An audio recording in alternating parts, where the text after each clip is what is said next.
This evening with our remote electronic attendance. Your Honor, I would like to make a motion to approve the remote electronic attendance of Second Ward Alderman David Parker, Third Ward Alderman Mike Wentz, Sixth Ward Alderman Kevin Schoonmaker, Alderman Larson Newberry, Committee of the Full, and City Council meetings of November 17, 2020. We have a motion. We have a second. Second. We have a second by Alderman Waldron. Roll call, please. Alderman Parker, Aye. Wentz, Aye. Potter, Aye. Moyer, Aye. Shoemaker. Alderman No, I'm here. Hi.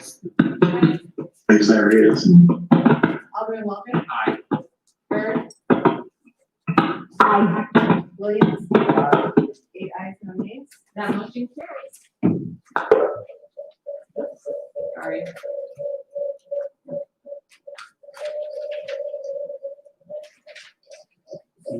Sorry, that's, I think that's me. Forgive me. Okay, we'll begin this evening with a presentation that we have. We have joining us remotely is Michael Crotty. Is Dennis Kelly with us as well? I don't see Dennis. He maybe has called in, but I wanted to take some time at the beginning of this meeting to recognize both Michael Crotty as well as Dennis Kelly for their service to the community. I have some information on their background, and then I'd like to invite Mike Crotty to address the council. But they have worked together jointly on the Planning Commission since 2009. Their joint contributions working to develop Moline's landscape is the Avenue of the City's Corridor Plan as part of the updated comprehensive plan, South Airport Development Plan, working with Sean Chris to update the city subdivision code as well as land development and zoning codes. And then most recently, phase 1 and 2 of the downtown and riverfront master plan. Individually, Mike has been a wonderful contributor to the city in different ways. He also served on the council from the years that I have as 2003 to 2009. His community involvement has been very important and has brought an entrepreneurial perspective as a local business owner. Dennis's architectural knowledge it has been very important for the development on the Planning Commission, and he just recently retired from his own firm. Dennis donated a treasure trove of architectural material to the historic preservation community. So thank you for that contribution as well, Dennis. I have letters of recognition that we'll be sending out, as well as certificates of recognition that we'll be sending out to both of these important individuals. But I have Mike on the call, and Mike, would you like to address the council? Sure. Happy to see everybody there. A lot of faces I do know from years past. It's been a wonderful time serving the city of Moline. The Plan Commission has been a very important part of my life, and I enjoyed working with the people on the Plan Commission. And that was an extension of the council. When I retired off of the council, then we went to the Plan Commission. So I've enjoyed that, and we've got some real quality people on the Plan Commission that are capable of continuing that great end of the city. Alderman Went was on the Plan Commission for many years himself, so he was a valuable for that too. So I appreciate the honor and the recognition, and thank you very much. Thank you, Michael. Does Dennis happen to be? Thanks, Mike. And I just can't see him. Well, thank you to Dennis as well. Thank you both so much. And we wish you well in your next endeavors and look forward to working with you again in the future, I hope. Moving on to our next item, and that is we have 2 oaths of office this evening for probationary appointment as police officers. The first person that we'd like to go through is Matthew Eli Phipps. Does someone have the, oh, okay. So we're Oops, I'm sorry.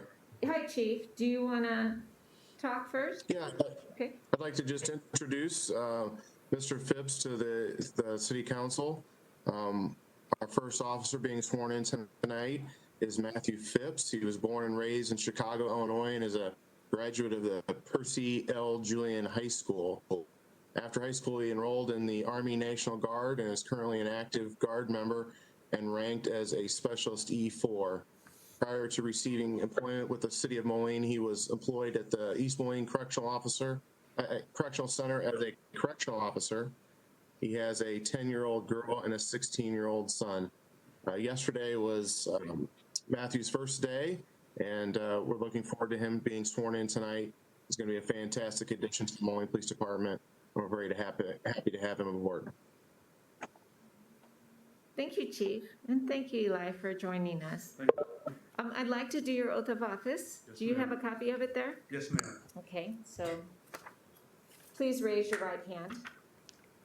I, Matthew Eli Phipps, I, Matthew Eli Phipps, having been duly appointed as a probationary police officer having been duly appointed as a probationary police officer for the City of Moline, Illinois, for the City of Moline, Illinois, do solemnly swear that I will support the constitutions of the United States and the state of Illinois, do solemnly swear that I will support the Constitution of the United States and the state of Illinois, will strictly adhere to the laws of the state of Illinois will strictly adhere to the laws of the state of Illinois and the City of Moline, and the City of Moline, and I will faithfully discharge the duties of probationary police officer and that I will faithfully discharge the duties of a probationary police officer for the City of Moline, Illinois, for the City of Moline, Illinois, according to the best of my ability. according to the best of my ability. Thank you so much, Eli.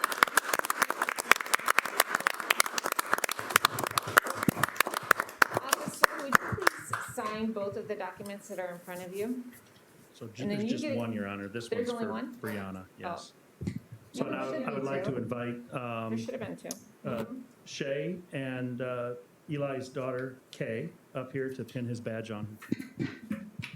Captain Johnson, are Eli, there is there two, one under underneath there? the other? Oh, there might be. They just don't. Oh, there it is. Yes, Okay, ma'am. Thank you. Thank you, thank We you. gotta make it official. Yes, ma'am. And then you get one of the copies, and we're gonna keep one.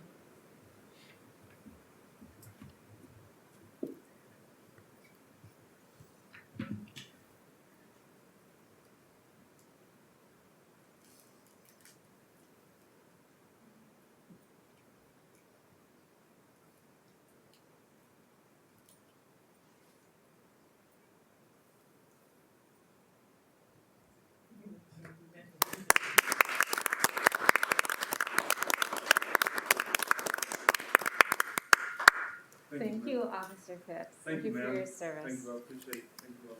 Thank you. And you get one of those. Did you get it? Ah, I'm gonna staple it to you. Thank you. Thank you so much. Your Honor, I'd like to introduce our next officer to be sworn in tonight. Her name is Brianna Rumpel. She was born and raised in Pekin, Illinois, and attended Pekin Community High School. After high school, she attended Central College and later transferred to Western Illinois University. She currently holds an EMTB certification and previously worked as a paramedic for advanced medical transport. Brianna has a 10-month-old daughter, and just like Mr. Phipps, yesterday was her first day. I should mention that both of these officers will be leaving on Thursday to attend the Southwestern Illinois College Police Academy that will run till early March. We're very excited to also have Brianna Rumpel join the Moline Police Department. Again, I think she'll be a great addition to our staff and will serve our community with great respect. Thank you. Hi, Brianna. So we're gonna do your oath. If you'd raise your right hand, please, and repeat after me. I, Brianna R. Rumpel, I, Brianna R. Rumpel, having been duly appointed as a probationary police officer having been duly appointed as a probationary police officer for the City of Moline, Illinois, for the City of Moline, Illinois, do solemnly swear that I will support the constitutions of the United States and the state of Illinois, do solemnly swear that I will support the Constitution of the United States and the state of Illinois, will strictly adhere to the laws of the state of Illinois will strictly adhere to the laws of the state of Illinois and the city of Moline, and the City of Moline, and that I will faithfully discharge the duties of probationary police officer and that I will faithfully discharge the duties of probationary police officer for the city of Moline, Illinois, for the city of Moline, Illinois, according to the best of my ability. according to the best of my ability. Thank you so much for your service. Thank you very much.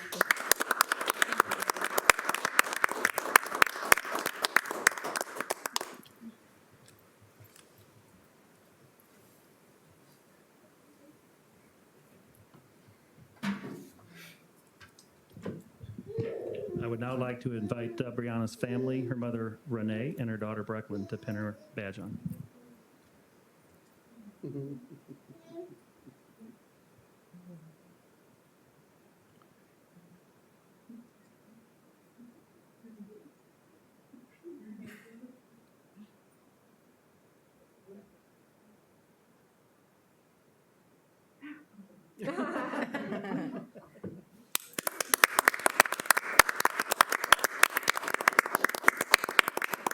Thank you all very much. I'm very excited to serve the city of Moline. We're so pleased to have you join the team. Good luck. Thank you very much. Okay. The next item on the agenda is a proclamation, a request by Women Impacting Public Policy and the Small Business Saturday Coalition to proclaim November 28th, 2020 as Small Business Saturday. Jeff Manis, can you walk us through what that all is about? Oh, yeah, sure. Mayor, would you sorry. like me to read it first? Oh, sure. Okay, thank you. Sure. Whereas small businesses employ 47.3% of the employees in the private sector in the United States, 60% of U.S. small businesses reported that they need to see consumer spending return to pre-COVID levels by the end of 2020 in order to remain in business. 65% of U.S. small business owners said it would be most helpful to their businesses to have their regulars return and start making purchases again. And 3/4 of U.S. consumers are currently looking for ways to shop small and support their community. And whereas Moline, Illinois supports local businesses that create jobs, boost the local economy, and preserve communities, and whereas advocacy groups as well as public and private organizations across the country have endorsed the Saturday after Thanksgiving as Small Business Saturday. Now therefore, Stephanie Acree, Mayor of Moline, does hereby proclaim November 28th, 2020 as Small Business Saturday.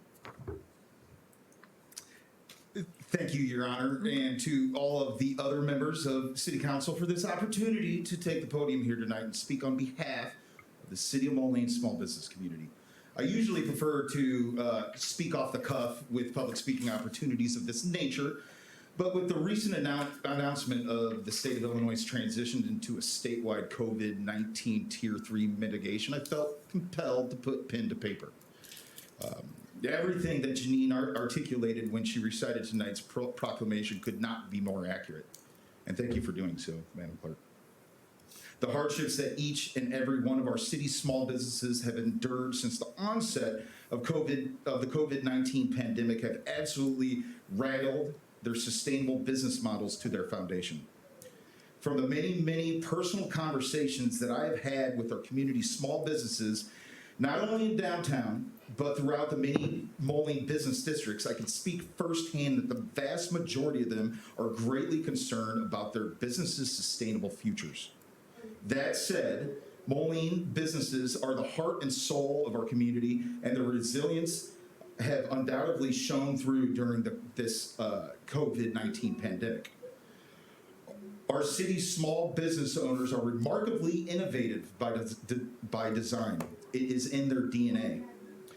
With the changes that COVID-19 has brought to the way businesses can and cannot operate, our businesses have fought back with clever innovation.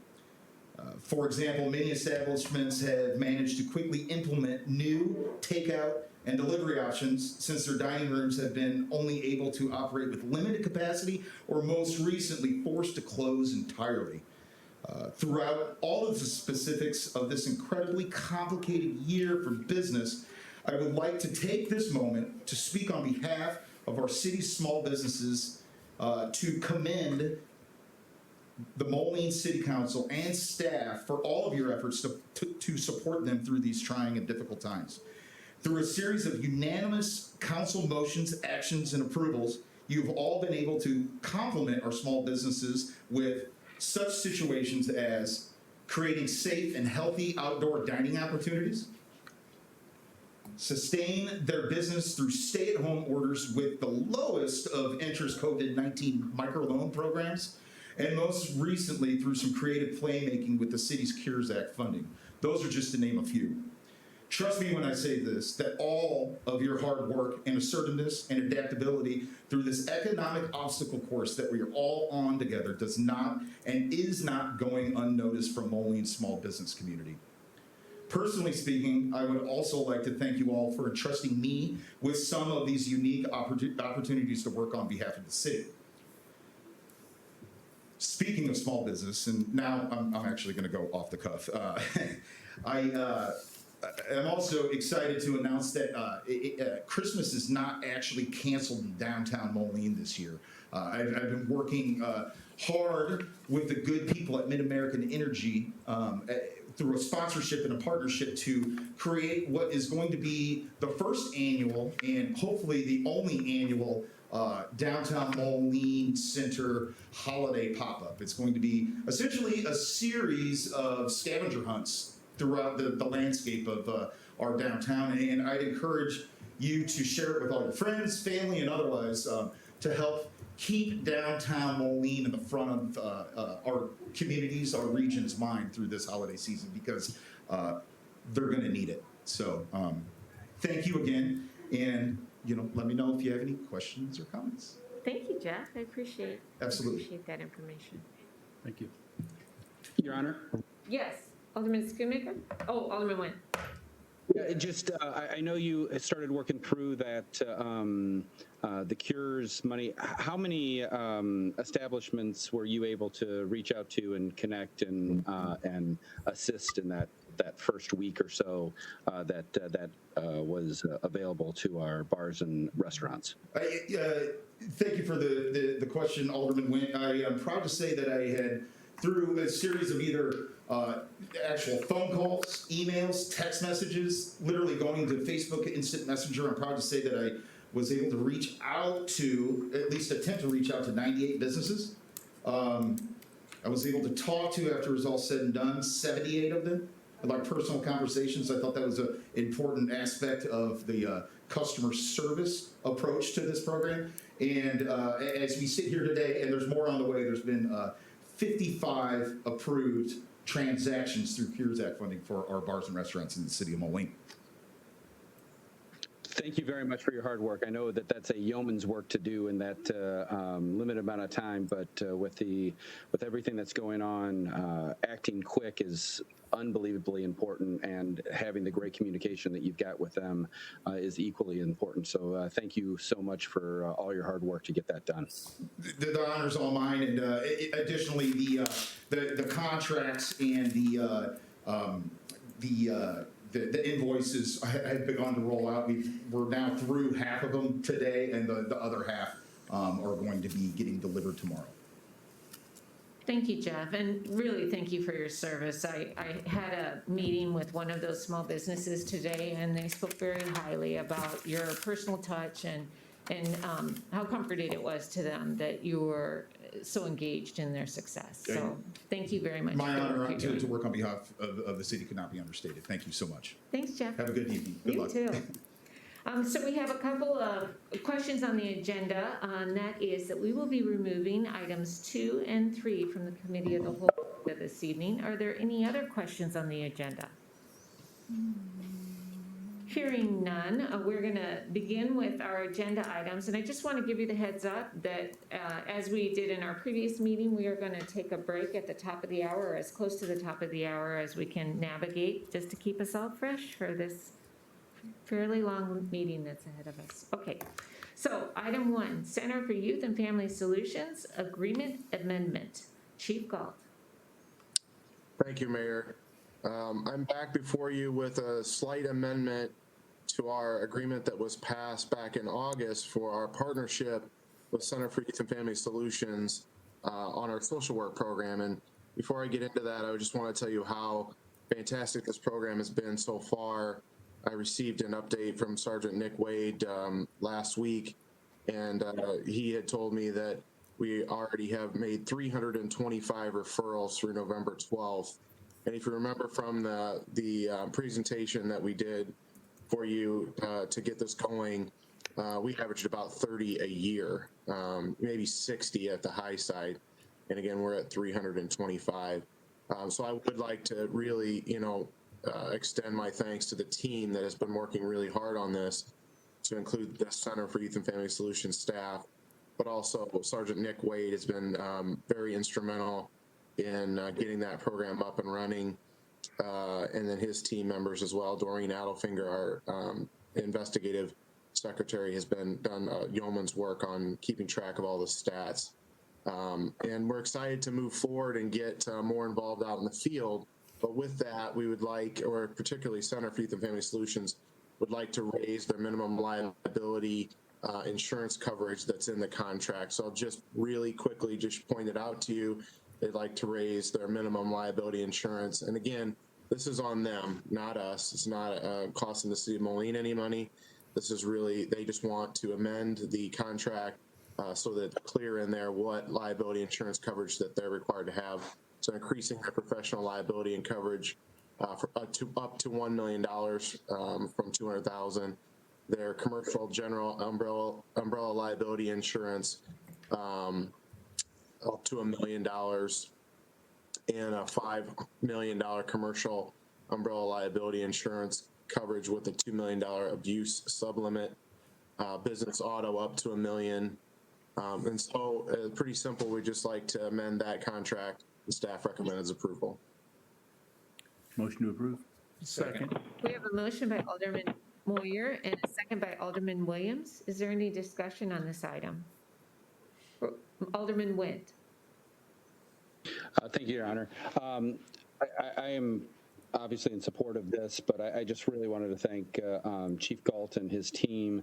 You guys have been so proactive with community outreach in situations like this, and especially with the environment that we've been living in recently, with a lot of these things kind of coming to the forefront. It is amazing to see how forward-thinking you and your team have been to really get ahead of these things and provide great service and partnership with an organization like this. I can't speak highly enough of it, and want to make sure that the entire community knows how great you guys are doing with this stuff. So thank you very much. Thank you, Alderman Witt. Roll call, please. Alderman Parker? Aye. Went? Aye. Potter? Aye. Moyer? Aye. Schoonmaker? Aye. Waldron? Aye. Berg? Aye. Williams? Aye. 8 ayes, no nays. That motion carries. Thank you, Chief. The next item will be presented by Joe Kuhlenbeck. It's the Hutchinson Engineering Agreement. Joe?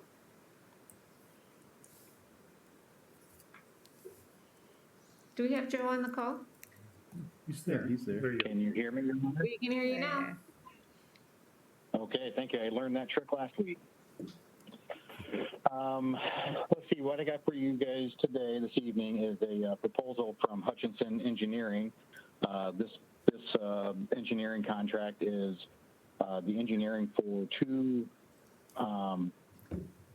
bike path projects we have. Both of them are grant funded, and really it's a great opportunity for us to utilize the funds we've already been allocated for, and this is a step for us to move in that direction. The first grant is a TAP grant. It is for the construction of the bike path along the Mississippi River from 17th Street to 23rd Street. The second grant is an ITAP grant that is for a bike path along 19th Street from the river to Avenue of the Cities. These two bike paths connect with each other, and we felt it was in the best interest to combine the projects into one engineering contract. This gives them the ability to work through both of them. We may build them at different times, maybe in different years, but we want the engineering to be seamless, and we think we got our best prices this way also. One thing I would like to point out, the contract for this engineering is $512,314.50. we were able to negotiate with Hutchinson Engineering. And we do plan for our staff to do a lot of the surveying and groundwork on this project. It knocked a couple $100,000 off of their initial bid. We put out a request for qualification on this and had several local and regional engineering contracting firms submit proposals. Staff looked at all of them.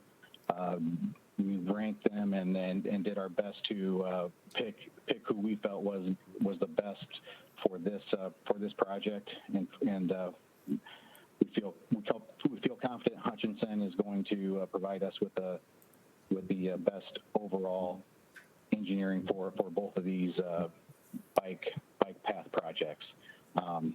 Staff is recommending approval of this contract, and I will answer any questions. Thank you. Thank you, Joe. Motion to approve. Second. We have a motion by Alderman Waldron and a second by Alderman Potter. Is there any discussion on this item? Alderman Berg. Joe, thank you for this information. I do have a question. You did say that you did local and others. So you didn't do it according to price because you did it on the request for qualification, correct? Correct. On a request for qualification, we get proposals on the project itself. There's not a monetary proposal yet. We vest the proposals. We pick the best one that we feel that meets all of our specifications and our what we want to accomplish with the job, and then we enter into negotiation with that firm. Okay. And Hutchinson is not from here, correct? They have a local office. Yes, they're not. They do have a Moline office. I'm not sure where their home base is at, but yeah, they do have a Moline office. Okay. All right, that's all I have. Thank you. Alderman Wendt. Thank you.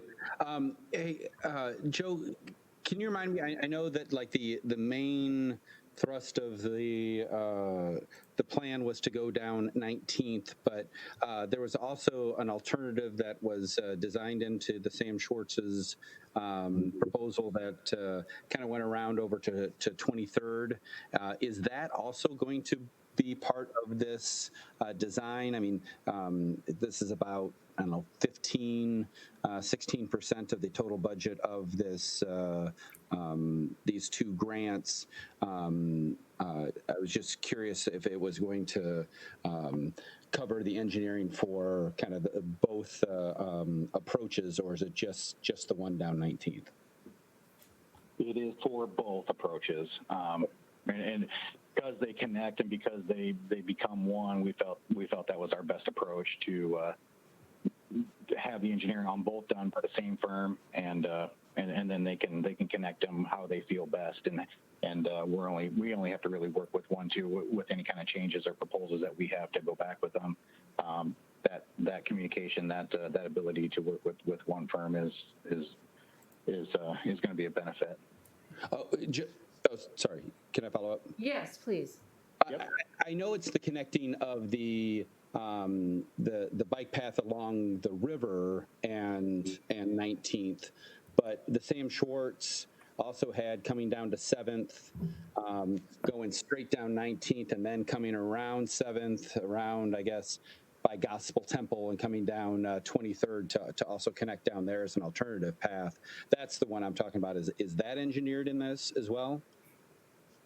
Yes, yeah. So the Sam Schwartz is going to be the basis of Hutchinson's engineering. We're going to utilize that study that we had to best get that bike path down. Whether it's a connection around, whatever, utilizing that plan to utilize it the best way. That will be included in the engineering from Hutchinson. All right, that's great news. Thank you. I'm glad we're getting both of those engineered for this project. Thanks. Thank you, Alderman. Sure. Alderman Schoonmaker. Joe, the percentage of dollars being sent to engineering seems higher than normal. Am I missing something here that's inflating that cost, or am I off base on that assumption?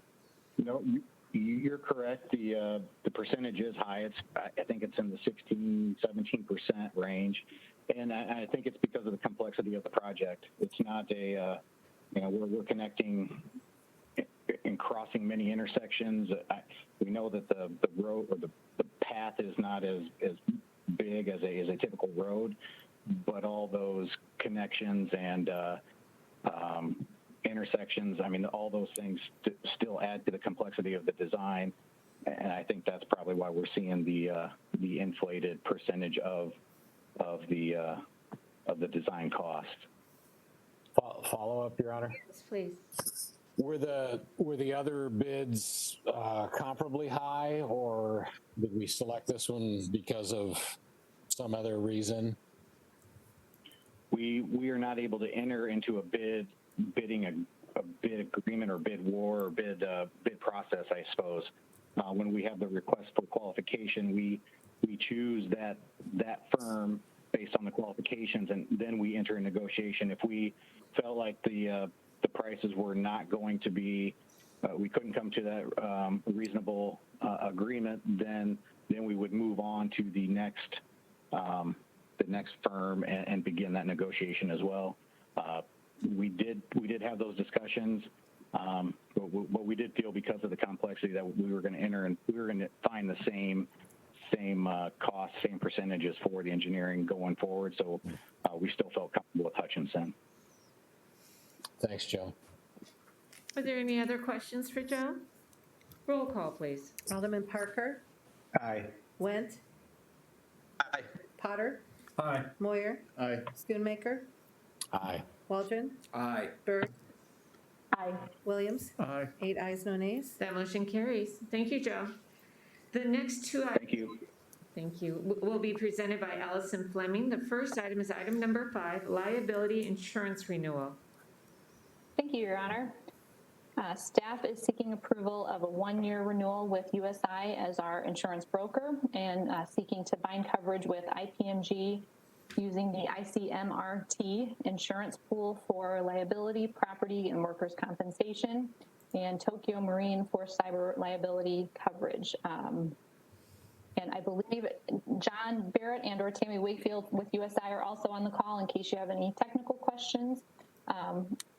In the council action report, staff did include some options for the council to consider regarding SIRs, self-insured retentions for city-owned properties and cyber coverage, as well as the limit to our excess coverage. There's current levels that are in bold, and those will be implemented unless council provides direction otherwise. I did want to note, it's in the report as well, but USI is providing the city with a credit for the commission they received for the cyber insurance, and IPMG is providing a refund upon renewal due to hardships related to COVID-19. So wanted to highlight both of those. Staff recommends approval. I can answer questions, and Dirk is standing there to talk about action that we need tonight. So this was originally on the agenda for last meeting because we need to bind coverage for December 1st, which is our next meeting. And we postponed it to tonight, but we didn't add it to the council agenda for actual action. So I'm asking you to not only approve the item as recommended by staff, but to authorize the binding of the insurance to be ratified at our next meeting on December 1st because we need it to be bound before December 1st. Motion to approve. Second. We have a motion by Alderman Waldron, a second by Alderman Potter, and I'm assuming that this is incorporating the bolded options. Okay. Is there any discussion on the motion? Alderman Witt. Thank you, Your Honor.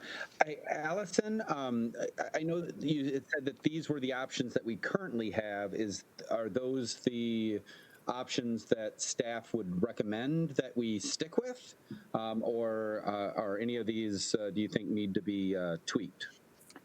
We did have several conversations about that. I think that these have worked well so far. The excess coverage is one that we took a look at.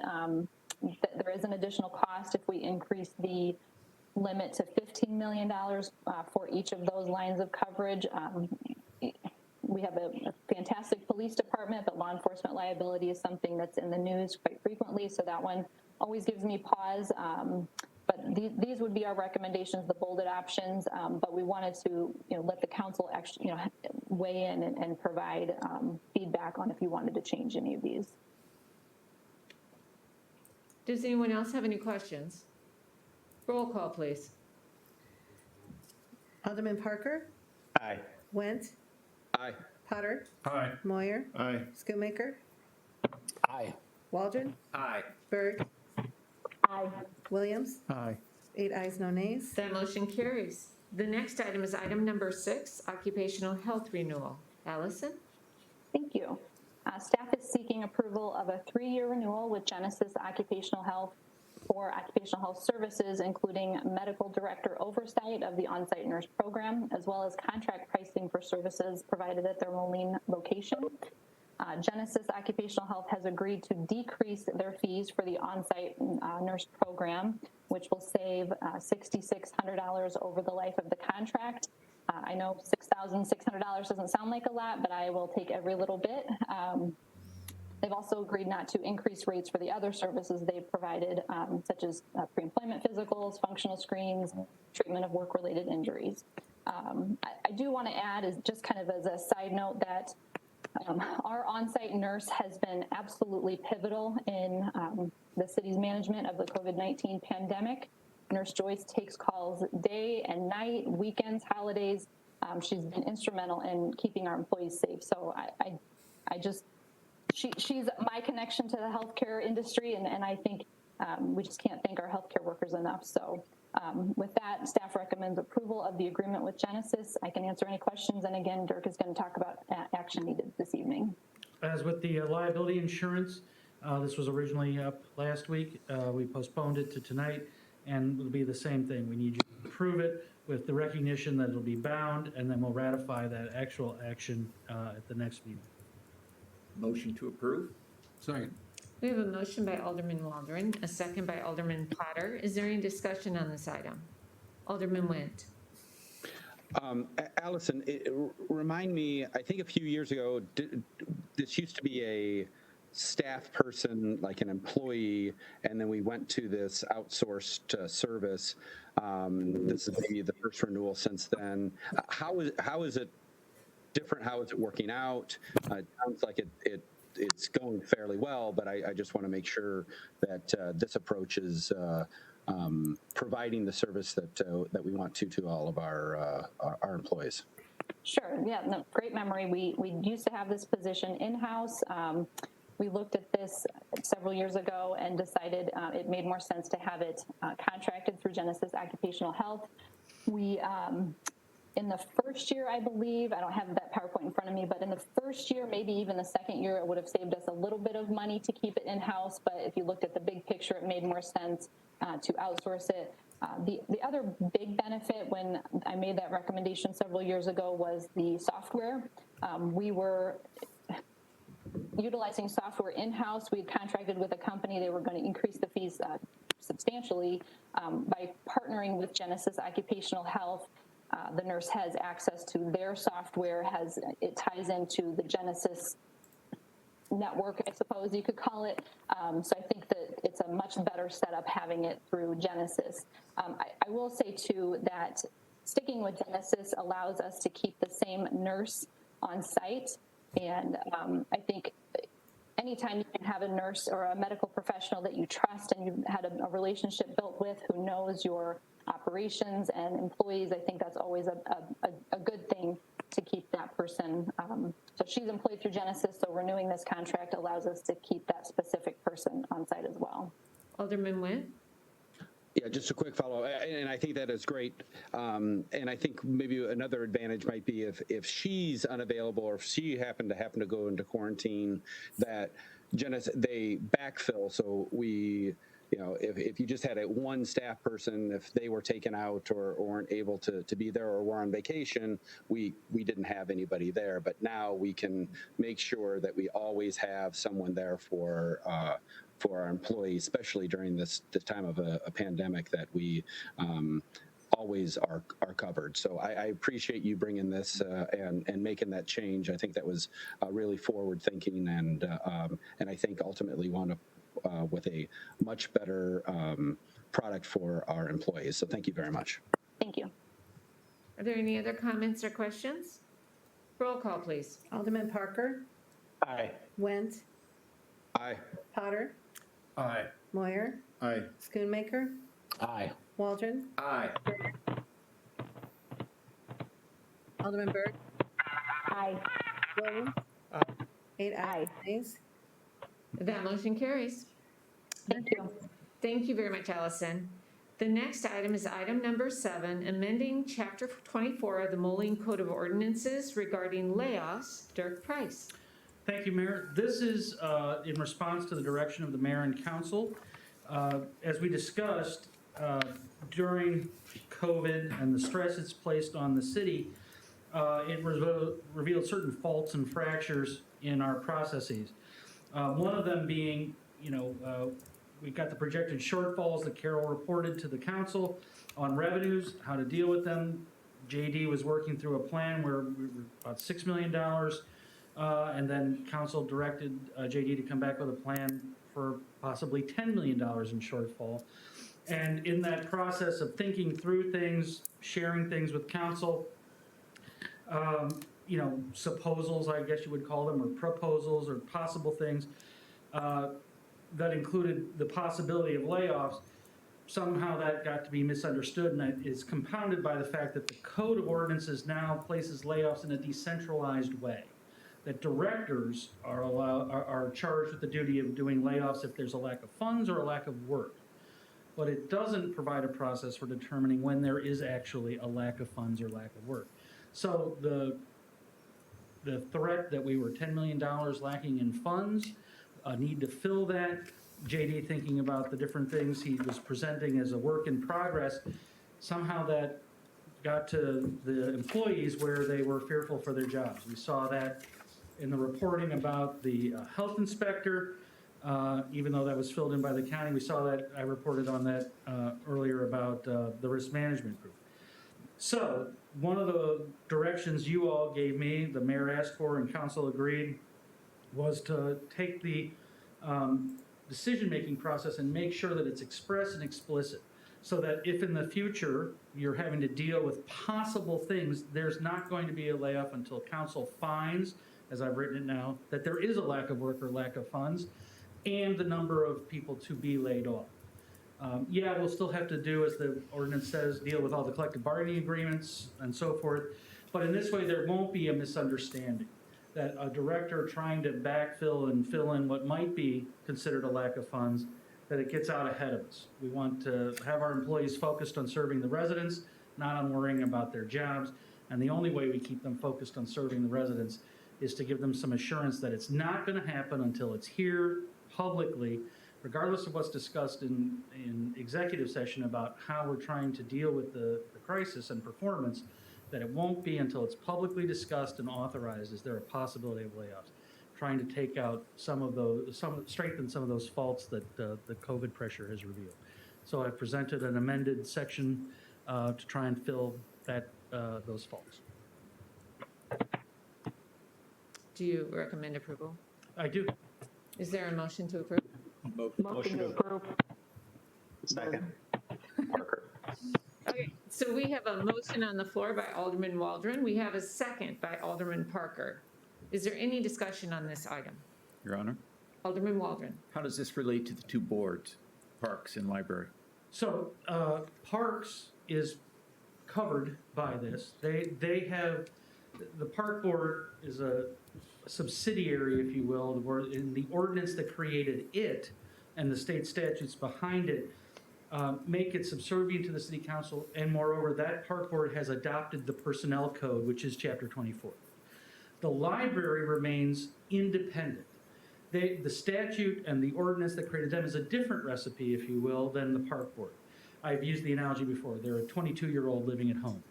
They have all sorts of legal authority, legal rights over themselves, and all the rest, but at some point they have to deal with their parent with whom they're living, and that's really what it is. It's just about the land arrangements on which they live.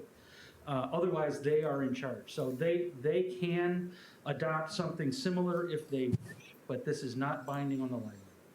Thank you. Alderman Moyer. So I did talk to the library board about this, made the recommendation that they follow the lead. Would they follow the same ordinance that we have, or would they need a changed language? They would want to adopt a policy about layoffs being publicly approved by them in an open meeting. So it would be adopting a policy. They don't pass ordinances per se, they adopt policies for their governance. And it's reflected in their chapter? What chapter are they? We could add it to the library chapter, I think it's 16, but we could add it there if they wanted to do something similar to this. That is a possibility. But we would need them to ask for it because it's their governance. That's why a policy for them is better because they control it. Okay. They're in favor of it. They just want direction on how it should be worded. Okay. Yeah, I think they should adopt a board policy. Are there any other questions or comments? Roll call, please. Alderman Parker? Aye. Went? Aye. Potter? Aye. Moyer? Aye. Schoonmaker? Aye. Waldron? Aye. Berg? Aye. Williams? Aye. 8 ayes, no nays. That motion carries. Thank you, Dirk. And I believe you have an other this evening. I do. So we've got, as we're moving from leaves to the possibility of snow, and with another meeting not until December 1, which I learned tonight is sort of a, what was the word you used for it, Alderman Waldron? A harbinger of evil. Harbinger day of snow. We're a little worried about making sure we're equipped. So Marty has called a snow summit and talked to Rod and me, the mayor, and Miller Trucking and Excavating. One of the issues is, as we know, we're down on custodial and we're down on groundskeepers. And there's a proposal from JD and Rod to fill that. And while we're going to work through that, Marty's got it and we're going to work through that, our hiring process takes time. More time than possibly Mr. Snow Miser will give us. And once we have those people and they're hired, to the point that Alderman Wendt made, if the pandemic sweeps through our forces, we need a backup plan. So we finally got done the negotiation with Miller to be a backup in all of these regards for snow removal to the extent they're needed. It's a traditional force account contract, but with some extra protections for the city about getting trained by our people, having equipment available. The way it will work is the sort of the baseline assignment to Miller is probably going to be things like lots that they have been doing for John Deere in the community for a while. So lots, walks, those kinds of things. And then they are also the backup on the routes. But it'll be the sort of the easiest to guide routes, not the most complicated ones, not the ones requiring specialized equipment or those kinds of things. Other than possibly things like cul-de-sacs, where they're better served by smaller equipment that Miller can bring to bear on that with their own forces. So we've lined up that backup. I'm presenting it tonight as another asking for your direction to authorize the mayor to sign the contract. We'll ratify it on December 1st, but if there's snow between now and December 1st, we don't have them under contract unless you do this to make sure that if we need them, we've got them to do it. And one of the things we'll give direction to Rod tomorrow that I'm asking for is there shouldn't be a gap. You've got union forces now available to you to work wherever a gap shows up, because we can't predict what COVID will bear even for the forces we have in-house now. And the best laid plans of mice and men, if there's a shortage where we got to get City Hall shoveled by somebody that we don't now have because those people that would shovel City Hall are in a truck driving a route, that they call the union and get people there to do it. They have the equipment, they have the manpower, person power to do it. And so that's all part of this process, is authorizing the mayor to sign this contract, and we'll tell Public Works, now there's no excuse. This service will be delivered to the people in a timely fashion if it snows, while we continue to work on how we fill the custodial and the groundskeepers and all the rest. So I'm asking for a motion to authorize the mayor to sign the Miller contract. Motion to approve, Parker. Second. We have a motion by Alderman Parker, a second by Alderman Moyer. I have a couple of questions for clarification. So this contract would have a provision in it that would have Miller crews running city equipment as well as Miller crews running Miller equipment, whatever is deemed appropriate. Is that correct? That's correct. Both provisions are in the contract now. As we did with the leaf pickup, where, as opposed to paying rent for equipment we have sitting idle in the parking lot because we're lacking a person, Miller crews would get trained on city equipment so that they are available to step into equipment the taxpayers have already paid for and use it. And for those, when all the city equipment is out and doing its job, if more is needed, Miller has its own equipment to provide. And is there a provision in the agreement? I'm assuming that it'll be overseen by our inside staff. Is that correct? That's correct. Who's the czar? Is it Rod? Rod. So if something goes wrong in the plan, let's say that we don't have all of our plows out or we aren't getting our sidewalks shoveled, is there some provision to, I don't know, pull the andon cord and make sure that we are circling the wagons to make sure that our streets and our sidewalks are safe? Well, the contract provides that we'll give as much reasonable notice as possible and where possible, 12 hours. And in the snow summit that Marty called, Rod talked about how they're weather people and they're watching it. So I think that to the extent possible, they're going to be prepared and planned to have the manpowers done. But the point of this contract, Mayor, is that there should be no excuses for not getting the services delivered. There's people available at the Union Hall.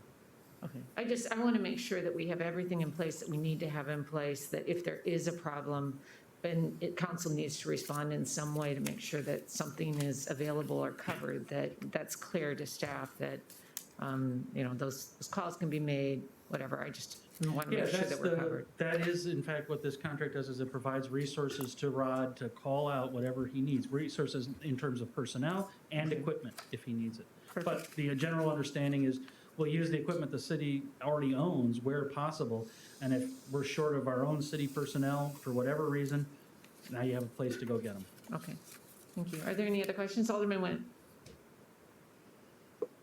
Thank you, Your Honor. I think Rod's on the call. Is there anything other, and I guess piggybacks on what the mayor was asking, is there anything else other than this as kind of a backup that you need, Rod, or that you foresee that if a snow emergency all of a sudden happens between now and the time that we can kind of backfill some of these positions, that you need or we can provide so that you can call the ball when it's needed and our city can get cleaned up as appropriate? Can you hear me okay? Yes. Okay.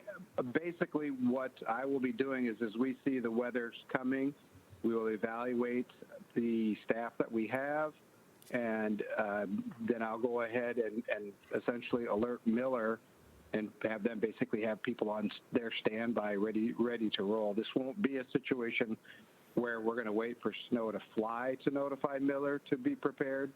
There'll be a regular communication so that we have that in place. So I think we'll be in pretty good shape with this. Thank you, Rod. Alderman Potter?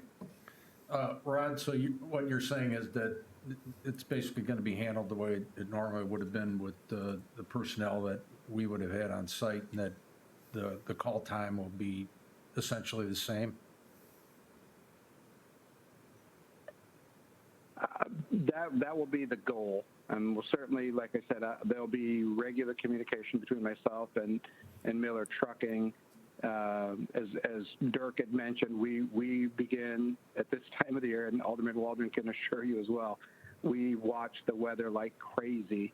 And so I'm sure there will be a lot of communication back and forth on a regular basis, even when we see there's a chance, a week out, that we would be having that communication with them to make sure that everything's ready to roll.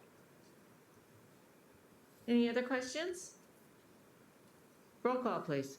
Alderman Parker? Aye. Wendt? Aye. Potter? Aye. Moyer? Aye. Schoonmaker? Aye. Waldron? Aye. Bird? Aye. Williams? Aye. 8 ayes, no nays. That carries. Thank you very much. Thank you for the presentation, Dirk. So that is our other. We are now, oops. Should we take a quick break? How are we feeling? Let's do a quick break. We're gonna take a 5-minute break, and then we're gonna return and go into our work session. They'll be presented by Marty Vonix and Carol Barnes on the review of the proposed 2021 budget. So everybody gather back in 4 minutes, and we'll reconvene in 5. 4 minutes. Recess. Now reconvene. I'm missing someone. Oh, there he is.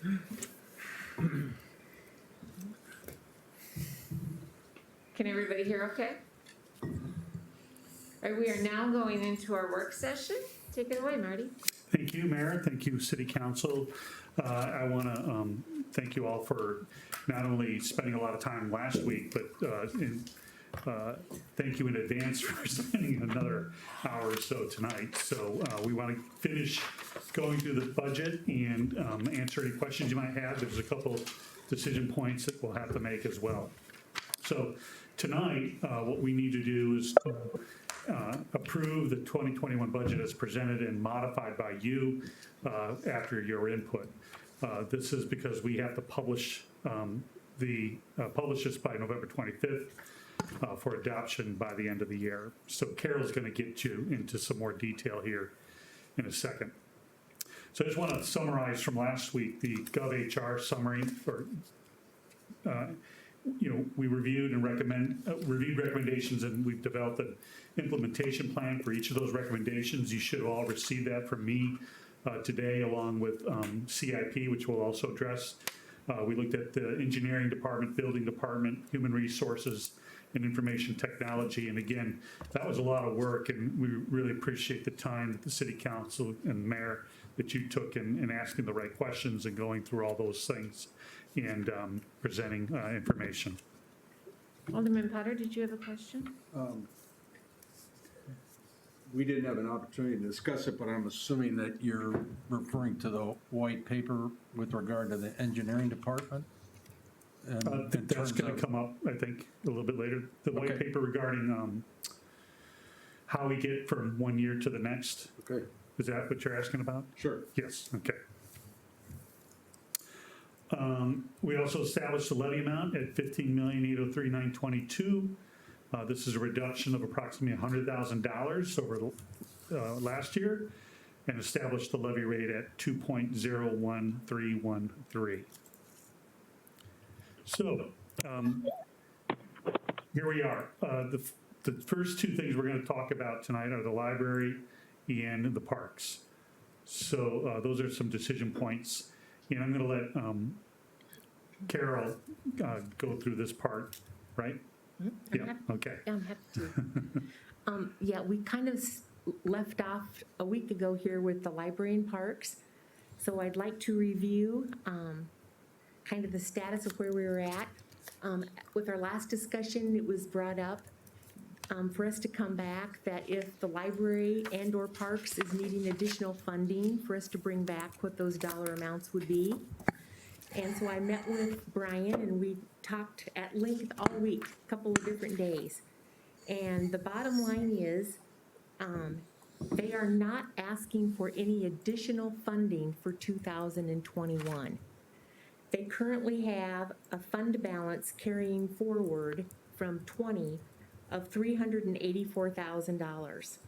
And if they take that existing fund balance here in December, they are able to hire 2 associates for the children's department, and 1 library technician, and that helps fulfill that school obligation that we were talking about for the Cures grant, to be able to cover that and to get that going. So with that $200,000, which is in that fund balance carrying forward, they feel comfortable with filling those 3 positions. Then what they'd like to do is to come back mid-year, and Brian and I, again, we talked at length, and if our revenues are holding in the general fund, as you know now with COVID, things are precarious, and if things are looking strong and revenues are coming back, he would like consideration to move forward and to hire a library associate in the circulation department, a children's associate, a marketing and development position, as well as 2 part-time pages. Again, those are just going to be for half of the year. So there would be a full year commitment the following year. And what that would mean ongoing is that the general fund would need to help supplement the budget potentially to the tune of about $425,000 ongoing. And if you recall, within the 2020 budget that we were currently in, as we originally adopted it, we had adopted a supplement from the general fund of $414,000. So it's kind of in that same dollar amount that they had been. If they were to do this, the fund balance will be drawn down to about $69,000, just shy of $70,000 here at 12/31 of 21. They're not asking for additional funding, but they'll need it to come back at that level for the general fund in the following year in 22. Carol, I have a question for you. So the 3 rehires in January, with the additional 200,000, they're not able to do those hires now, or they're just thinking it will take till January to make it happen? I guess we didn't talk about that. We could, yes, there's money. The money is available. They could start the process right away. Because I just think there's probably a gap for the young people right now, so the sooner we can address that. But I didn't know if they had enough funding, if the salary started before January. They do. And in fact, Brian might have kind of mentioned that, but I think it's just to get the ball rolling, to get it, in the queue, that the dollars would probably not be going out until January 1 as far as getting them on board with the holidays. Okay, thank you for explaining that. Any other questions? Your Honor. Yep, Alderman Went. Thank you, and I agree with that. I think we're going to be acutely in need of some assistance, especially with schools going all remote, to hire those people as soon as we can. Now, one of my concerns, and I think it will probably be the same when we talk about parks coming up next, is, and this has been a goal for the council for a number of years, including this year, to get a 5-year budget together for our entire budget. But what I'd like to do is move to direct staff to come back to us by February, a 5-year budget for both library and parks. And this will allow us to really see what the next 5 years looks like, help assist us with giving them some guidance on the parameters on what the funding sources and amounts will be over that period of time, so they can adequately plan for their hiring and their long-term liabilities, as far as when you hire someone. As Carol said, we've got enough money for this year, but do we have enough to sustain that moving forward? And I want to make sure that we're all on the same page and that they have got sufficient funds moving forward. So I'd like to move that we direct staff to come back with those 5-year budgets for both library and parks by February. We have a motion. Is there a second? I'll second. We have a second by Alderman Parker. So we have a motion by Alderman Went, a second by Alderman Parker. Let's discuss that. Are there any questions, comments? Alderman Potter.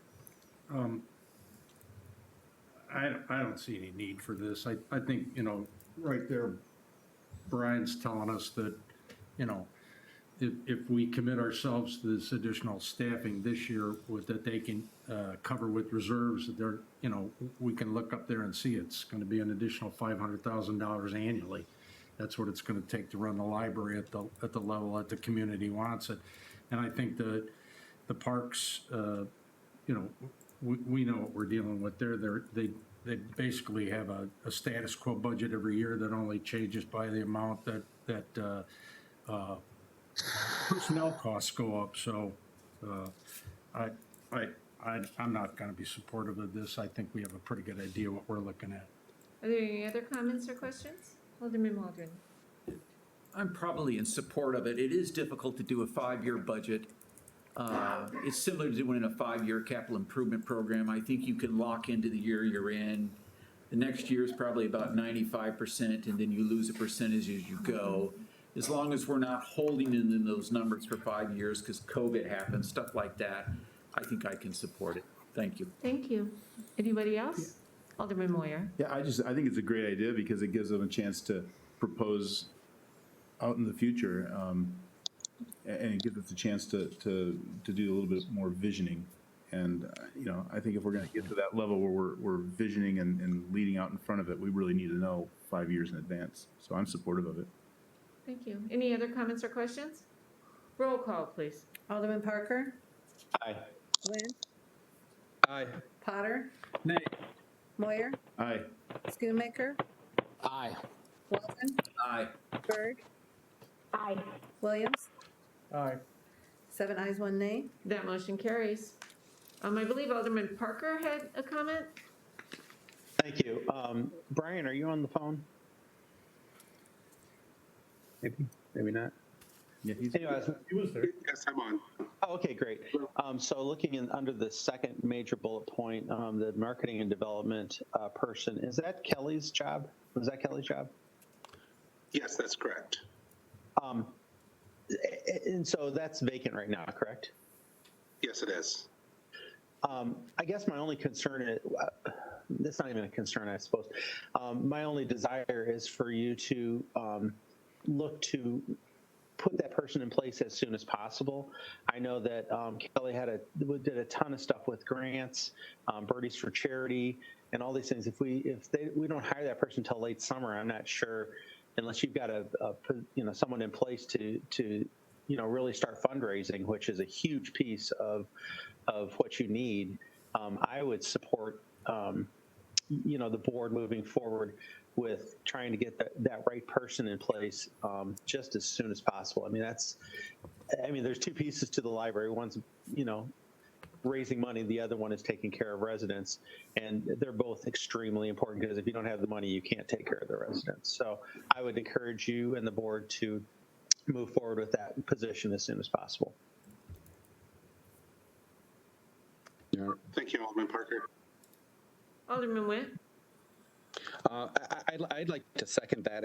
That's a position where a lot of libraries now, it needs to be done properly. It needs to be tied with the expectations that if you are the marketing and development, that you're at least bringing enough to cover yourself. And that's a lot of these organizations, that's exactly how it's set up, is the expectation is, and written into their job description, that you raise at least enough of money to cover yourself. But the idea is hopefully you raise double that or triple that. And then that way it covers your position, but it also allows for additional funds to flow into the organization. And something like the library, which I know that we have great support from our community, that there are a lot of opportunities for fundraising for different events that I'm sure people would donate to for the betterment of our library. And so I think a position that's set up in that way, surely there's not a whole lot of downside to hiring that sooner than later if they're able to cover themselves. Any other discussion on the library? All right, I think we'll move forward. Okay. Mm-hmm. Next is parks, so.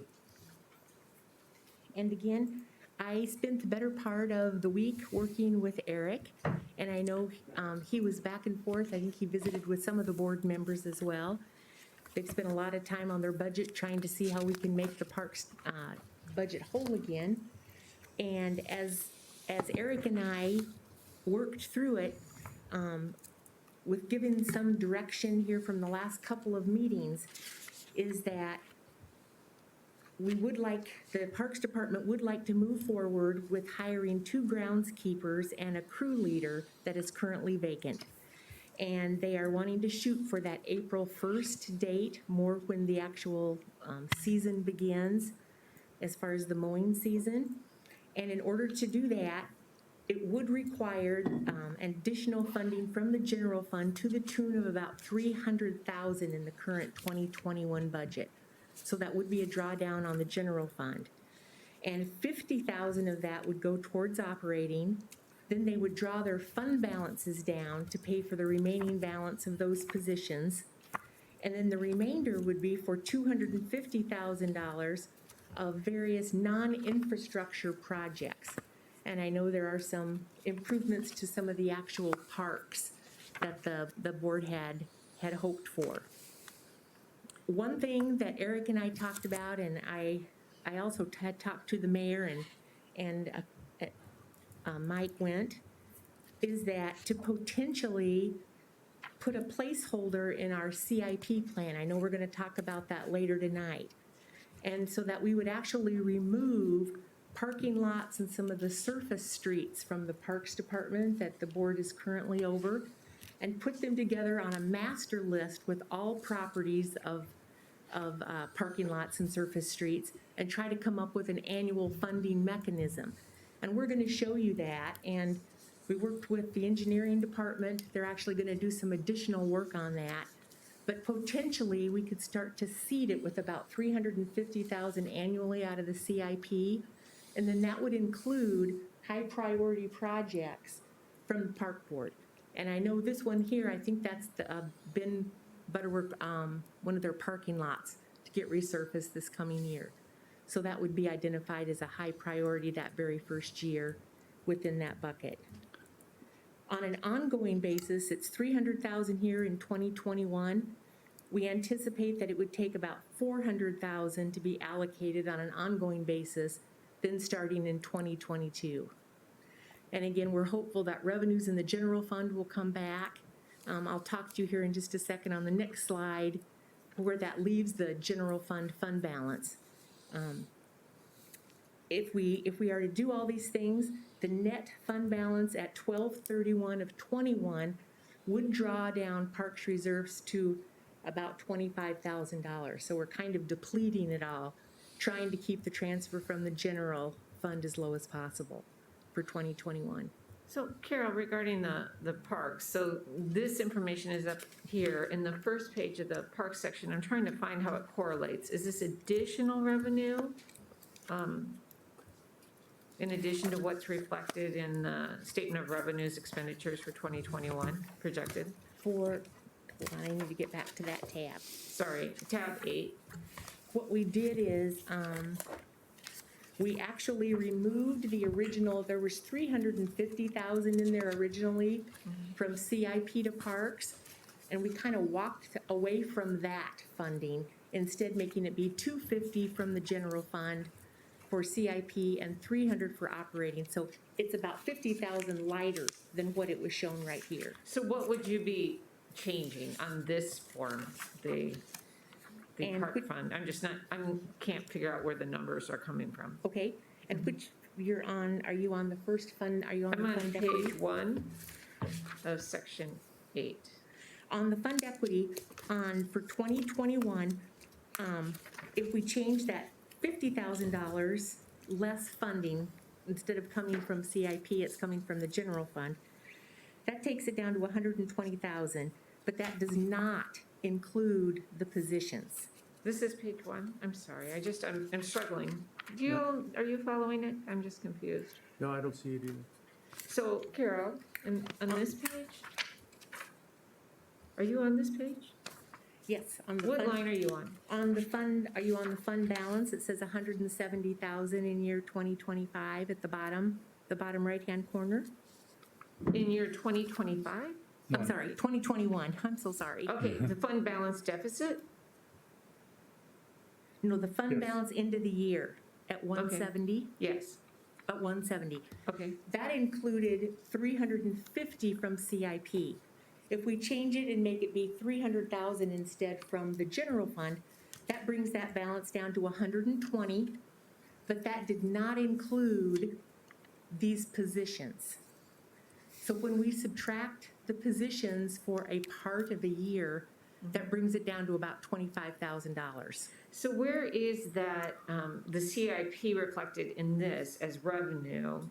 It's in the transfers. Okay. In the transfers you'll see $1,825,000. Okay.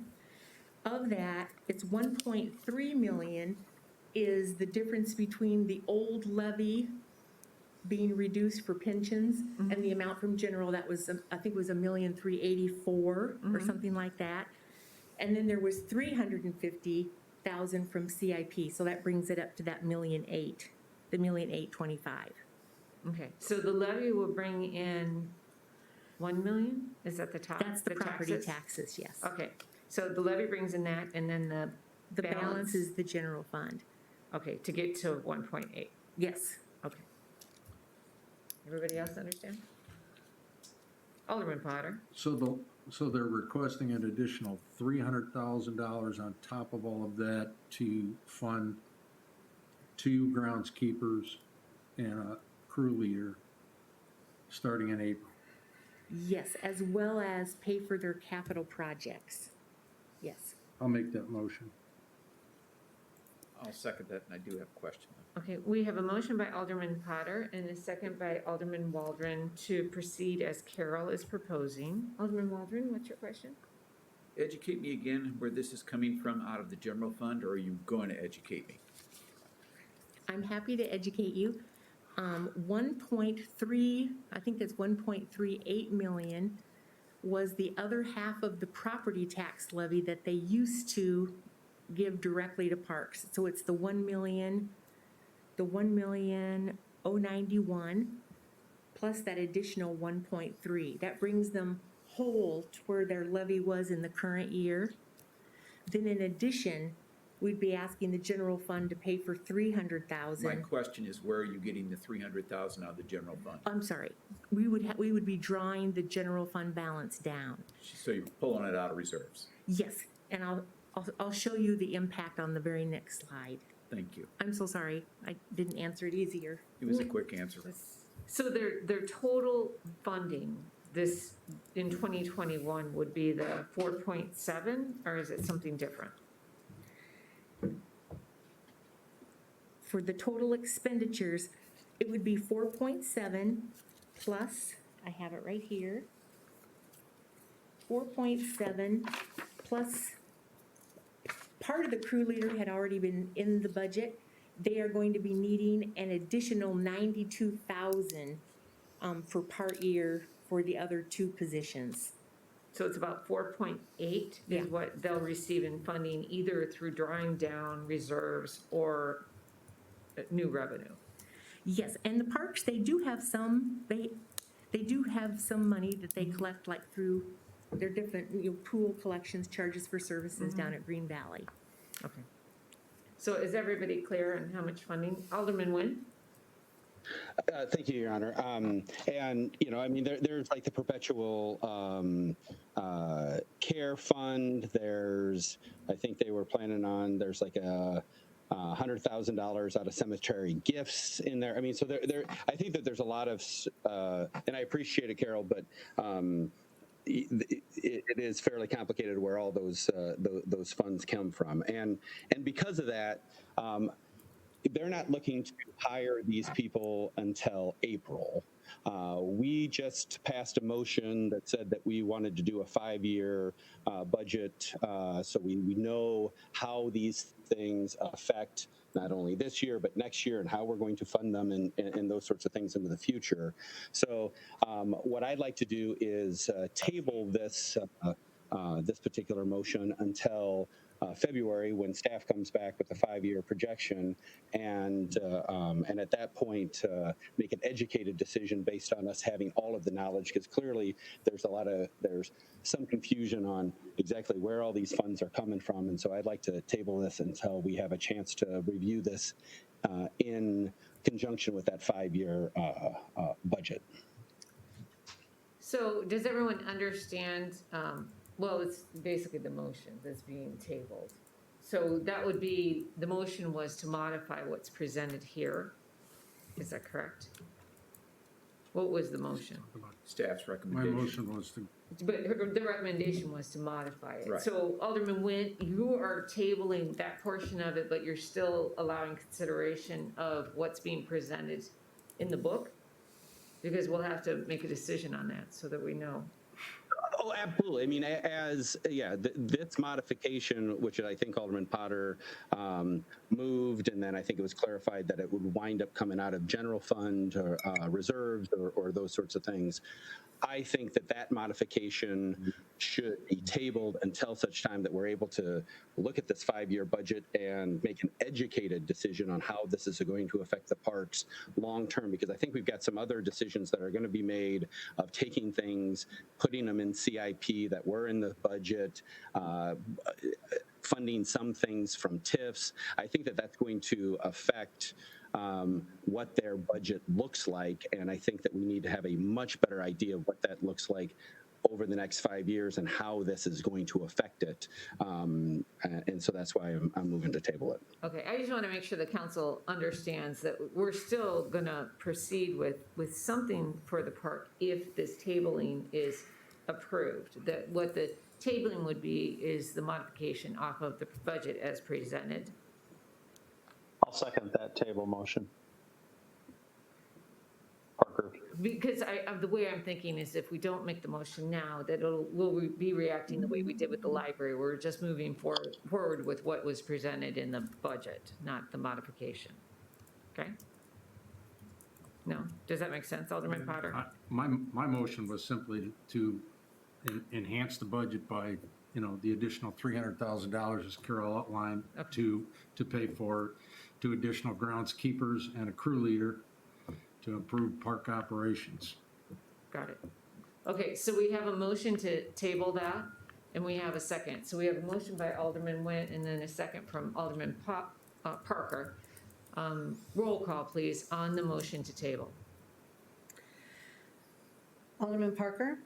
Aye. Wendt? Aye. Potter? Nay. Moyer? Aye. Schoonmaker? Aye. Waldron? Yay. Berg? Aye. Williams? 5 ayes, 3 nays. That motion to table carries. So Carol? Your Honor? Yeah. I guess going off of this slide, I'd like to make the motion that the council direct the park board to come back to us as soon as possible with a proposal for spending TIF number 2 and number 6 monies on Stevens Park for enhancements. Second. We have Parker. a motion by Alderman Nguyen, and a second, I'm sorry, I didn't catch who did the second. Was it Alderman Parker? It was. Second by Yes. Alderman Parker for the final bullet item of this slide. Is there any discussion on that bullet? Alderman Nguyen. Yeah, the reason I'm doing this, I've had multiple discussions with staff, working through with our TIF consultant, working with Eric, the parks director, that I think we've got some real ability to do some amazing enhancements to Stevens Park, get those done. Hopefully maybe even within the next year, and really it'll be a game changer in that area. And so I guess all I'll add to that is think big, Park Board. Ask for everything you want, and I'll do my best to make sure that you guys are able to enhance Stevens Park to make it another great gem in the park mosaic that is the Moline Parks Department. Carol, can you provide some clarity to me? Are those enhancements incorporated into this budget in any way? Did they have a different funding source? Anything associated with Stevens Park? No, they were out in the future years. Okay, and then what about the dog park? Is the dog park in here? The enhancements to finish the dog park, was that anywhere? Oh, I've got a motion for that coming up. So that wasn't included either? It's listed Okay. in the expanded level sheet. Okay, thank you. Alderman Potter. Yeah, I guess my concern is that when we decide that we're not going to fund an additional couple of groundskeepers and a crew leader, it was already very difficult for the Parks Department to keep up with the level that they had now, and now we're going to do more things in the park. How are we going to maintain this? We don't have enough personnel available. I can tell you, I'm in the parks, a lot more than anybody else in this council. I'm in there 4 or 5 days a week down at Riverside, and I see the level of service that's been provided to the community, and it's not what they have expected in the past. While I'm appreciative of what this this motion is for.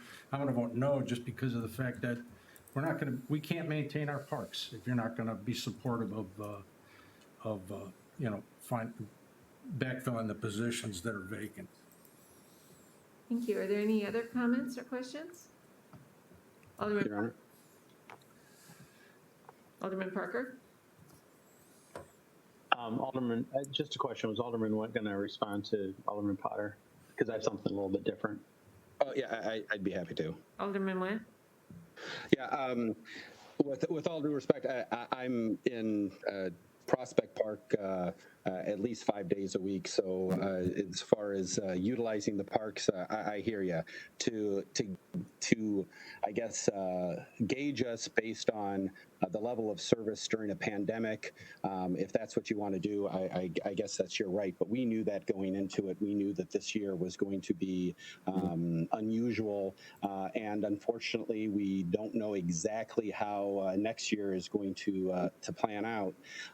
Hopefully better, but with what's happened recently, we have to be wary moving forward and move forward properly. And there's a difference between capital improvements and ongoing fixed costs that need to be retained. I'm not in any way saying that I'm not in favor of hiring these positions or figuring out a way to enhance the service to our parks, but to say that looking at a budget is not worthwhile, and looking at a 5-year budget to get a good concept of what we can afford, I just can't agree with that. It is important that we understand that we're fiscally responsible so that we can provide those services as we come out of this pandemic, and that those things are sustainable. I've had conversations again with the Parks Director, and I'd be more than happy to speak with Alderman Potter about what the enhancements are. I do not believe that they are things that they are going to affect groundskeeping issues in the park. So I'm in favor of moving forward with this. Are there any other comments on this motion? Alderman Parker? Yeah, my question is, because I didn't get a chance to look at it, but is there the bandwidth in TIFs 2 and 6 to be able to take on this $750,000 expense and still end up in the black? Alderman Wynn?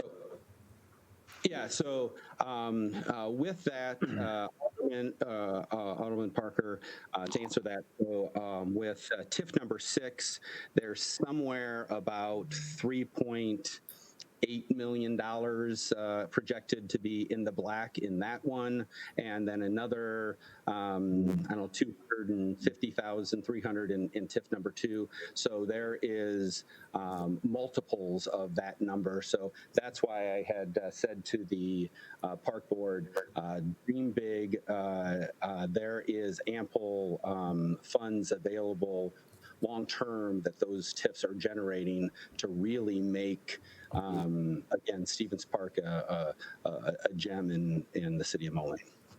That's awesome. Thank you very much. Any other discussion on this motion? Roll call, please. Alderman Parker? Aye. Wentz? Aye. Potter? Nay. Moyer? Aye. Schoonmaker? Aye. Waldron? Aye. Berg? Aye. Williams? Aye. 7 ayes, 1 nay. That motion carries. Is there anything else in parks? Alderman Wynn? Oh, I'm sorry. Alderman Yeah, one of the enhanced, I guess Carol had sent out some information regarding the dog park, or Butterworth Dog Park Master Plan. And so I'd like to make a motion that we complete the Butterworth Dog Park Master Plan and pay for it from TIF number 3, additional projects to be determined, which includes $35,419 in 2021, and to advance out of the general fund the additional $41,581 or thereabout, whatever needed to complete the plan to be paid back to the general fund over the life of the TIF. Second. We have a motion by Alderman Wint, a second by Alderman Waldron. Is there any discussion on this motion? Roll call, please. Oh, sorry, Duke. I think we're good. Roll call, please. Alderman Went, will you be sending me that motion? I will. Thank you very much. Alderman Parker? Aye. Went? Aye. Potter? Aye. Moyer? Aye. Schoonmaker? Aye. Waldron? Aye. Aye. Williams? Aye. 8 ayes, no nays. That motion carries. Is there anything further regarding parks? Alderman Moyer. Yeah, I'd like to reconsider a motion that failed last week, and I was on the no side of it, so I think I'm allowed to do that. We talked about the allocation of the $1,078,042 that is normally allocated to parks, but was going to be allocated to the general fund through the tax levy, and we voted to keep that in the general fund and to then transfer it to the parks. And I think just in light of the way that we phrase that as being parks money, that we should probably just go ahead and move that directly to the parks. So basically, last week's motion, I'd like to reconsider. Just for clarification, when you said 1,078,000, did you mean 1,091,000? That's the number that's on this sheet. It may be different that No, we it talked is. about. I'm pulled it off the sheet before. So yeah, $1,091,042. Thank you. No, point of clarification. Excuse me, Alderman Witt? Yeah, he was right the first time. Okay. There's additional in that budgeting. It includes a little bit of business district tax, and that's what rounded it up to the 1,091,000.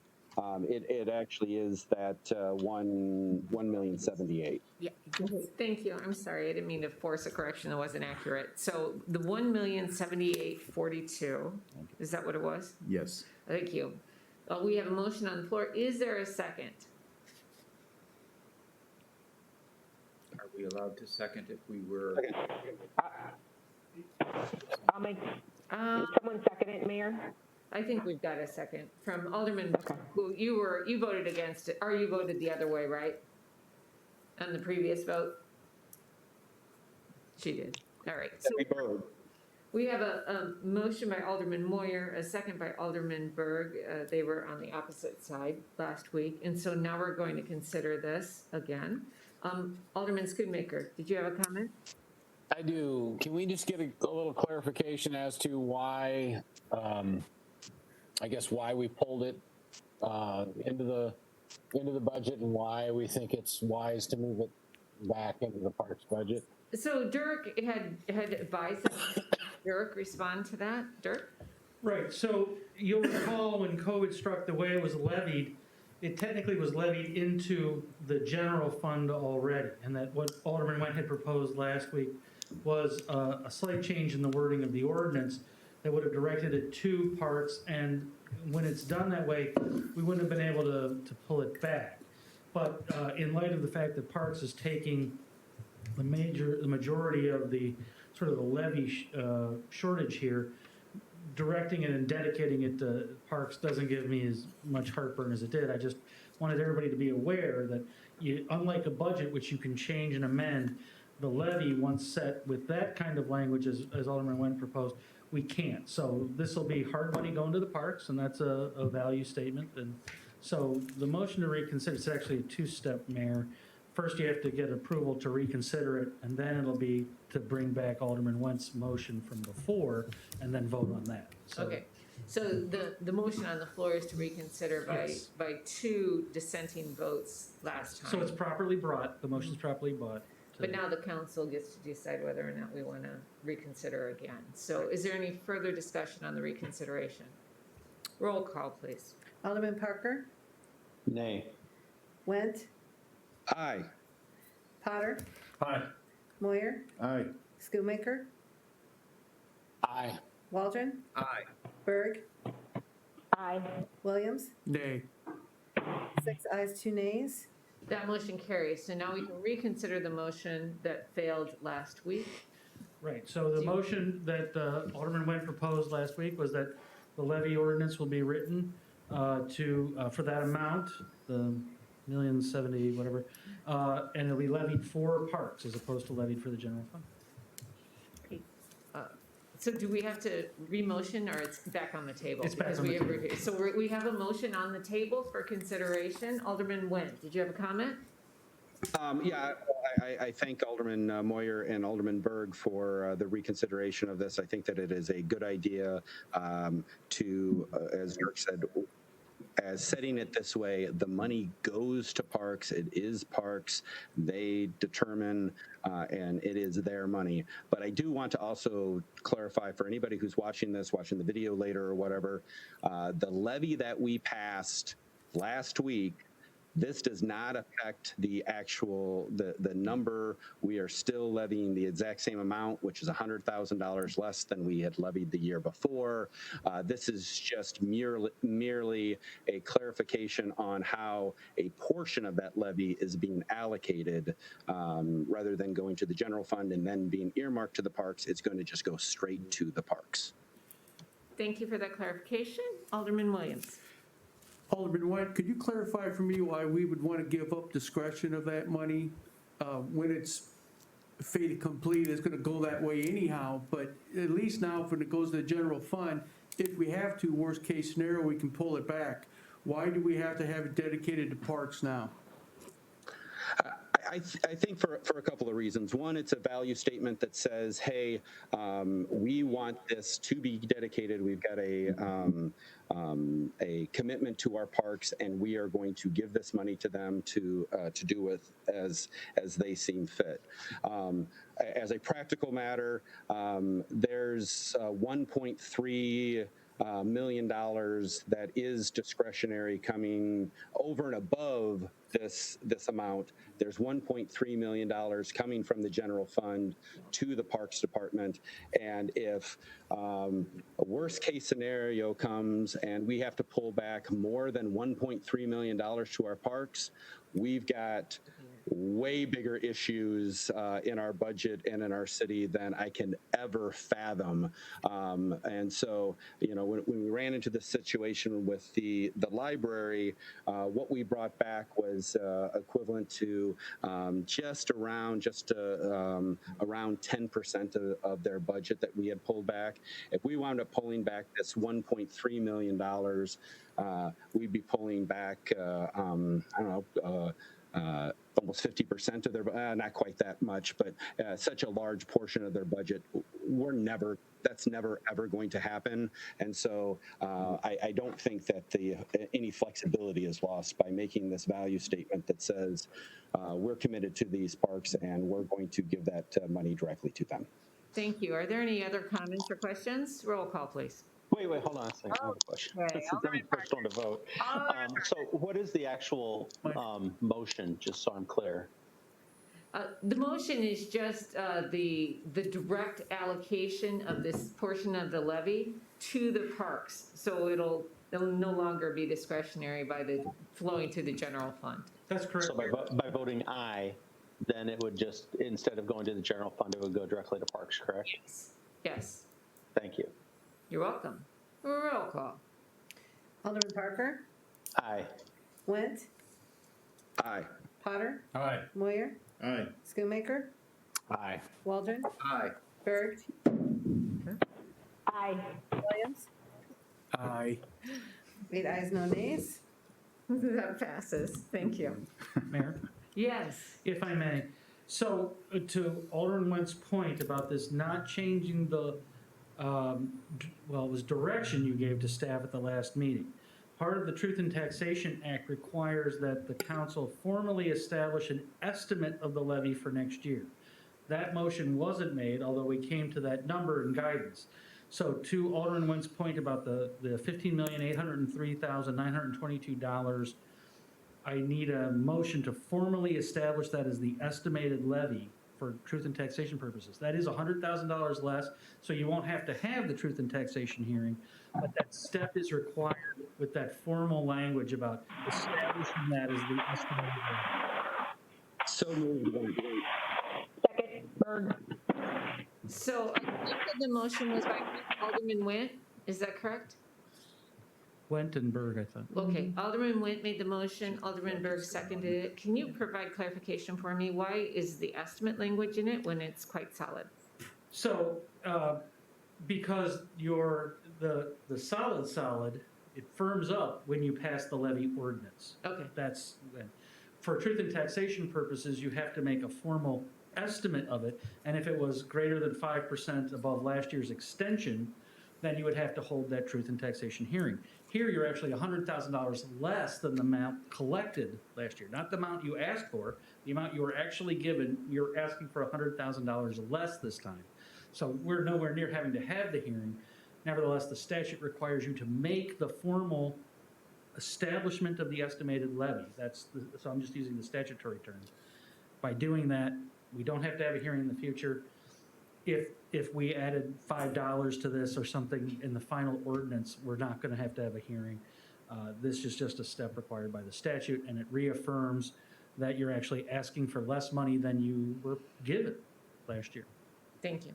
Any other questions, clarifications? Roll call, please. Alderman Parker? Aye. Went? Aye. Potter? Nay. Moyer? Aye. Schoonmaker? Aye. Waldron? Nay. Berg? Aye. Williams? Nay. 5 ayes, 3 nays. That motion carries. Moving on, Carol. Okay. Alderman Potter, did you have a question? Yeah, just before we leave parks, not long ago at a parks meeting, a comment was made near the end by former alderman or former mayor and alderman Welver with regard to Ben Butterworth Parkway and the riverfront and the riprap and the damage that's being done along the parkway. And as part of that CIP review, I think it would be important for us to regularly review that. And the concern there is that, according to the park board member Welver, if we're not keeping up with that sort of thing, it makes it difficult for us to get FEMA reimbursement if we can't prove that we've been doing ongoing reparations down there. So I think it would be important that we include that in that discussion. Thank you, Alderman Potter. Alderman Nguyen? Yeah, I could not agree with Alderman Potter more. Actually, I think I had this conversation with Carol that at least up to 34th, that shoreline falls underneath either TIF 1 or the Western Illinois TIF as well. And so there, as we're reviewing these TIFs, that we should be looking for ways for to be able to maybe utilize some of those for some improvements, not maintenance to the shoreline, but some actual improvements to the shoreline along those that area, and then moving east from 34th to see what we can do as part of this process to get from staff what they think that the cost may be for some of that enhanced riprap along there. It is absolutely needed. So we're looking for providing direction to the park board to incorporate that into their 5-year plan. Is that right, Alderman Potter? Yeah, I think staff can handle this. I just want to make sure everyone was aware of the importance of this and that we were covering that. Thank you. Thank you. All right, moving on. So last week, we dealt with some personnel issues. We identified some of the key management leadership, the CED and director and engineer, and you approved those moving forward to start that search, address the immediate public safety concerns with Captain And that salary addressed the essential water WPC department vacancies and approved the environmental health specialist. So we're moving forward on all those. I'll be able to give you an update on all that a little bit later, not tonight, but later. Marty, are those posted? I'm sorry? Are those, because I think about 3 weeks ago, we talked, have those been posted yet? They'll be posted this week. Okay, thanks. Yeah, we had to go through several iterations of the job descriptions to make sure that we got it just right. Particularly on the CED side, we want to emphasize the economic development part that this council had emphasized. So we had to make those changes. So the next things that we are asking or that need consideration for the current budget, and that rolls into the next year, is to consider the fire marshal position. And that would be a promotion from within the ranks of the fire department. And that costs us about $11,000 with benefits. Fleet and facilities, taking that position, taking the director of fleet.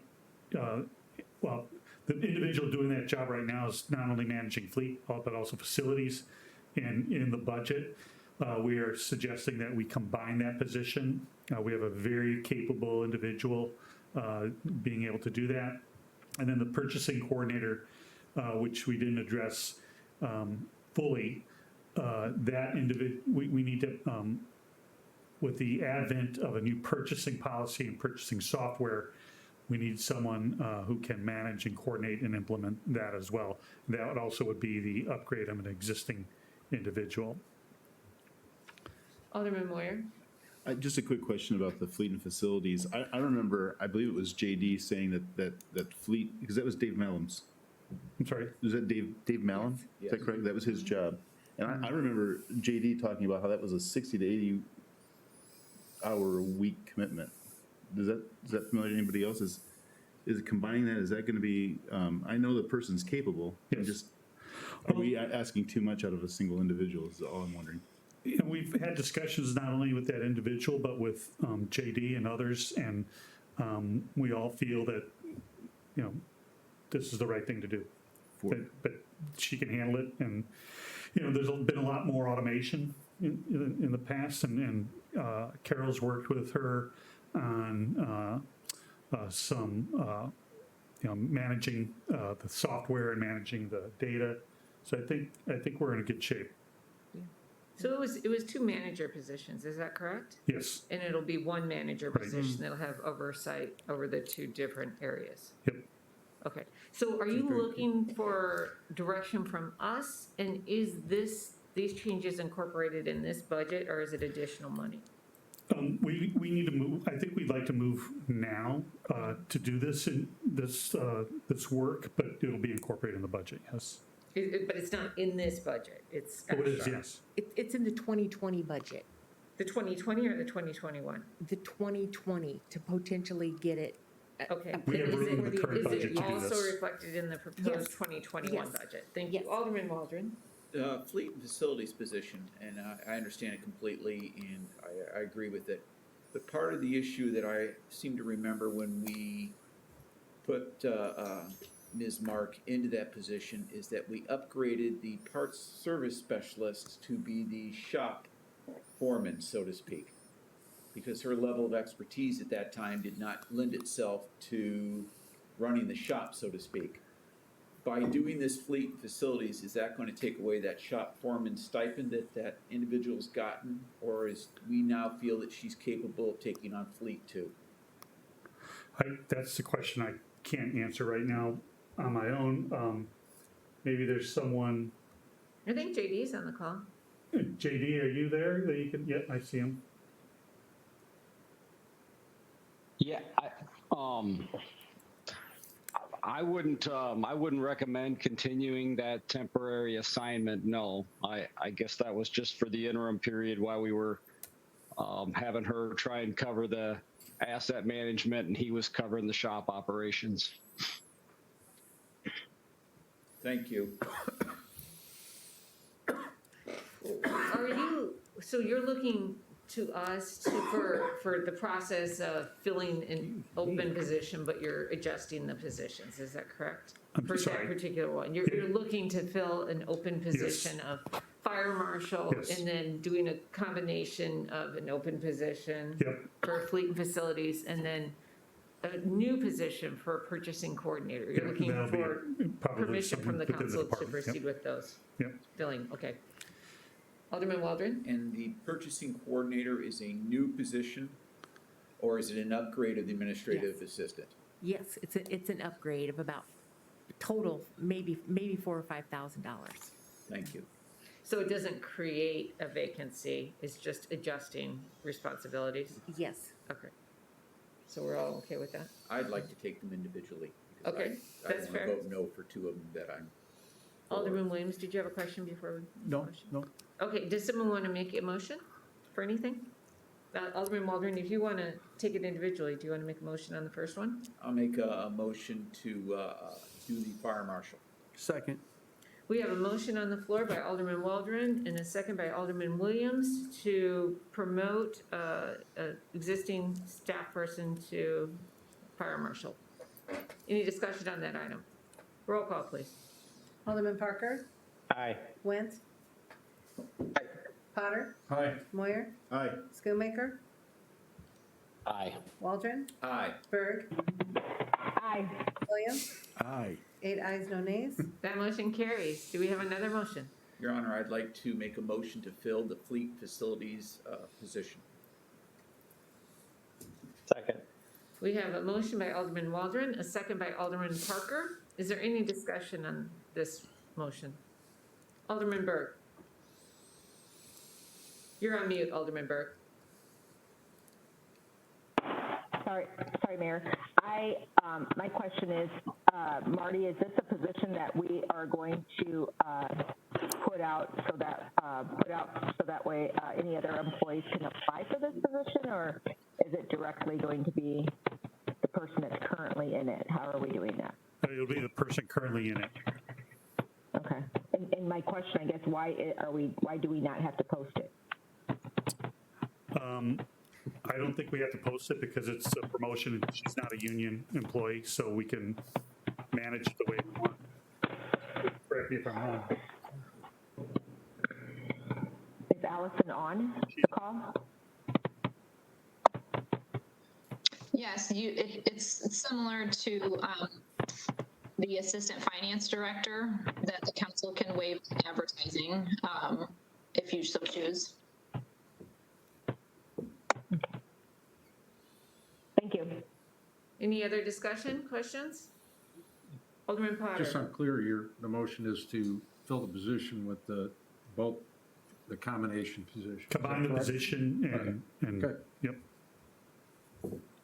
Any other discussion? Roll call. Alderman Parker? Aye. Went? Alderman Went? Aye. Sorry, the mute didn't work. Alderman Potter? Aye. Moyer?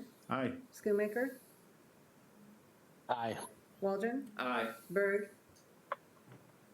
Aye. Williams? 8 ayes, no nays. That motion carries. Does anyone else want to give a motion for the last one, purchasing coordinator? Sure, I'll make the motion. We have a motion by Alderman Moyer. Is there a second? Second went. Second by Alderman Went. Is there any discussion on this Your Honor, motion? Alderman Waldron. we have a finance director, we have an assistant finance director, we have a finance manager. I think that we've just added that assistant finance director. I think there's room in those three individuals to take on these duties, and this is not a needed position. Thank you. Any other discussion or comments? Alderman Went. I guess I'd like to hear from Carol, who's the boots on the ground in that department. What are your feelings on this position versus what those other positions mentioned are doing? I mean, this is an ongoing, everyday job. If we do indeed take on purchasing, like I know we've been given direction earlier on this fall, and it would be a commitment of, I would say, close to 60 to 70% of a person's day, just with the clerical ongoing policy, yeah, for all of it, once we get up and running. Is this So a union position? No, it would be a non-union position. And the person, I'm assuming you have someone in mind that you would add these responsibilities to, because this was an enhancement of a current position, Yeah, we right? were actually hoping to reallocate some of the work between some of our other positions and to actually have our administrative assistant be looked at as like a finance coordinator, purchasing coordinator to take on these jobs. And then we wanted to see how it goes over the next year or two. And then we would come back to the council even to see if that is the level that you're wanting to do purchasing, or are you even wanting to take it to like a full-time status with a public buyer?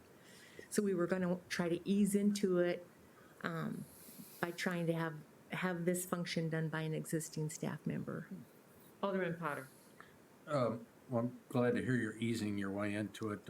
Alderman Waldron might be able to comment on this also. We do have some history here, and We have history of buyer, and it was it was not good, and it was probably more a personality issue than a process issue. But I'm hoping that we're gonna coordinate with all the departments and get feedback and, Yes. and make sure that this is operating properly. Thank you.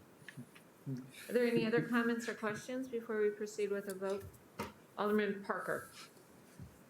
So what is the, if this is an upgrade, how many dollars are we speaking roughly?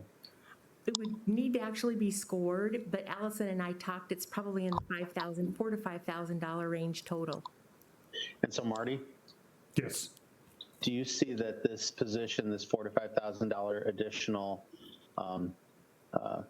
rating for this position would be made up in through the purchasing process by streamlining it and making it more efficient? I mean, are we going to see a net zero on this, or is this actually going to cost us more money to be able to buy the things we buy today? No, I think we're going to see a lot of efficiencies, and we're going to see a lot more control. So, no, I think it pays for itself.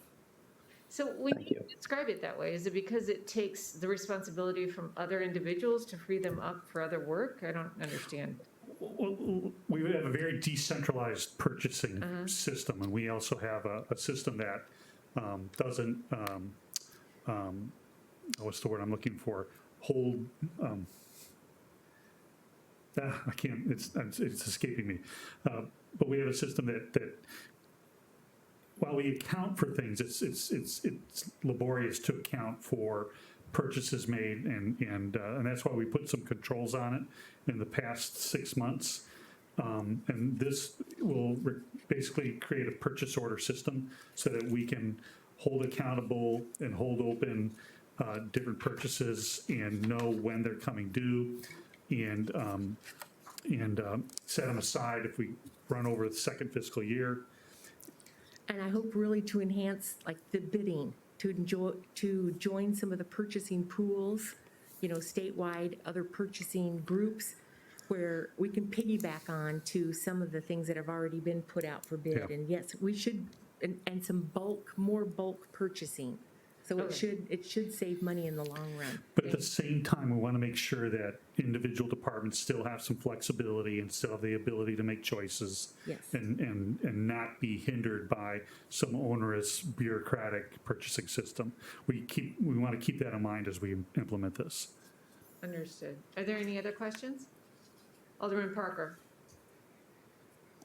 Yeah, so my question's a really good one, and I think Schoonmaker had one. Let me come back to mine. This is a really brilliant question. Alderman Schoonmaker, did you have a question? I just had a comment. I would strongly advocate for this. We identified some issues in purchasing in the past 6 or 8 months, and we talked about this as a solution. And staff has now brought it to us.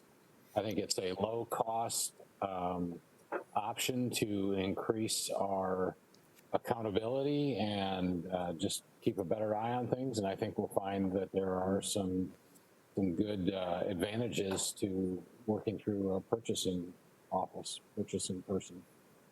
Thank you, Alderman Schoonmaker. Alderman Parker? So my question is this, and I'm assuming this will have a positive impact on our audit, or will it have no impact whatsoever? It seems like if we're putting more controls in place, that would be a positive. Is that correct? I mean, increased internal controls are always good by all the way around. Thank you. A roll call. Can I have one more just follow up? Yes. Sorry. So we're on the front end, we're doing it with a purchase order. Do we have anybody on the back end that's being like a receiving person to be sure these things we're getting these things and they're checked in correctly?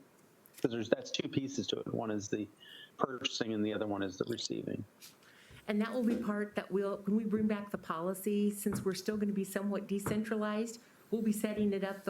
We will identify people in every department on the receiving side, and there'll be checks and balances put in place. Perfect. Thank you. Roll call, please. Alderman Parker, Aye. Went, Aye. Potter, Aye. Aye.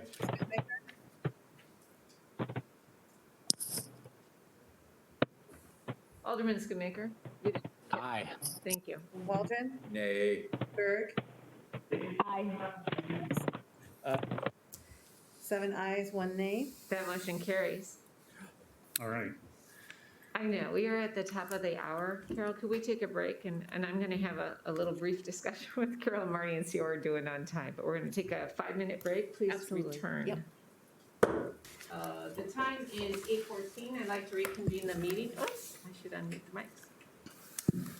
The time is 8:14. I'd like to reconvene the meeting. Is everybody with us again? Okay, so the balance of this evening, there's a lot of presentation material, but to summarize, the presentation material aligns with the budget as proposed. So it's the budget that we were presented and have been reviewing.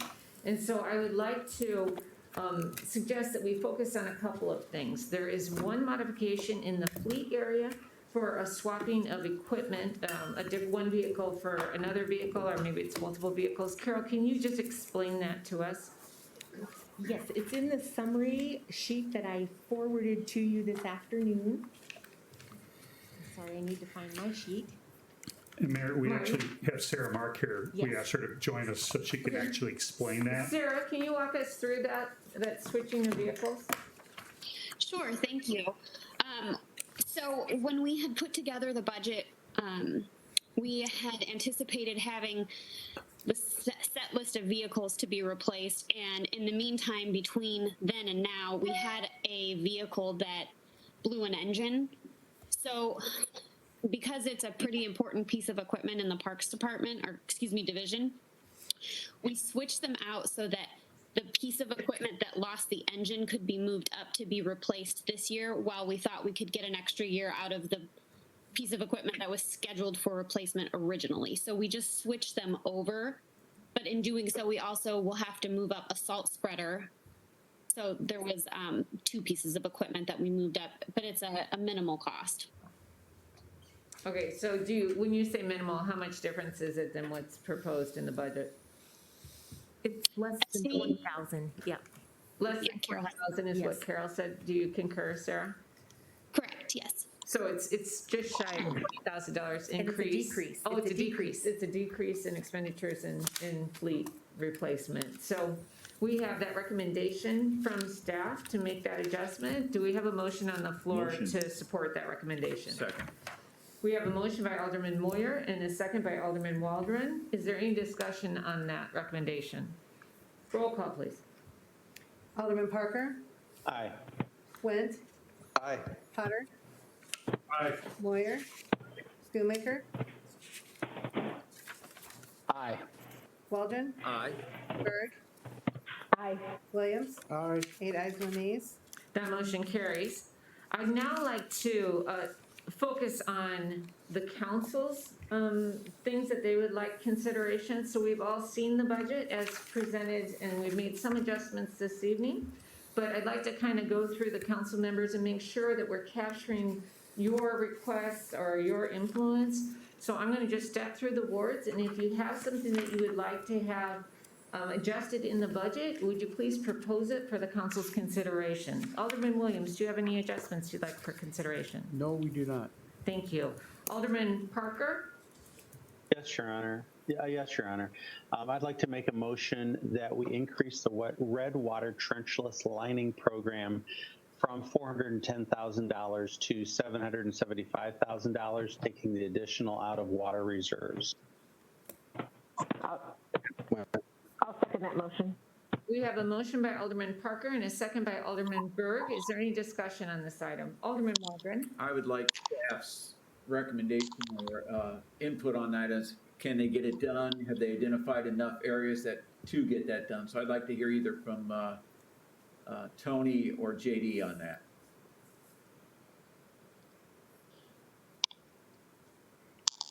Tony or JD, are either of you available?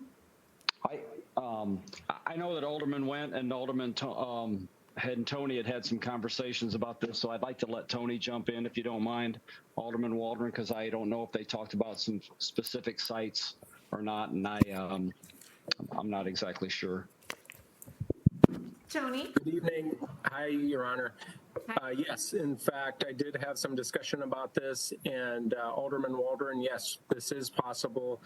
As you know, we are intimately aware of these locations, and it is possible due to the rehab techniques we're going to use to get them designed and get the work done.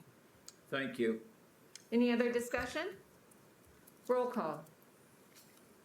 Alderman Parker? Aye. Went? Aye. Potter? Aye. Moyer? Aye. Schoonmaker? Aye. Waldron? Aye. Berg? Aye. Williams? Aye. 8 ayes, no nays. That motion carries. Alderman Parker, did you have anything else? Nothing else, Your Honor. Thank you. Alderman Went. Thank you, Your Honor. I did a couple already. There was one that I didn't get a chance to reach out to staff about, but I think Chief Galt's still on here. The fiber connection for U-Lot cameras in the amount of $4,900. Can you give a little context to what that is about and what the benefits of that addition would be? Chief Galt, are you on the call? He's there.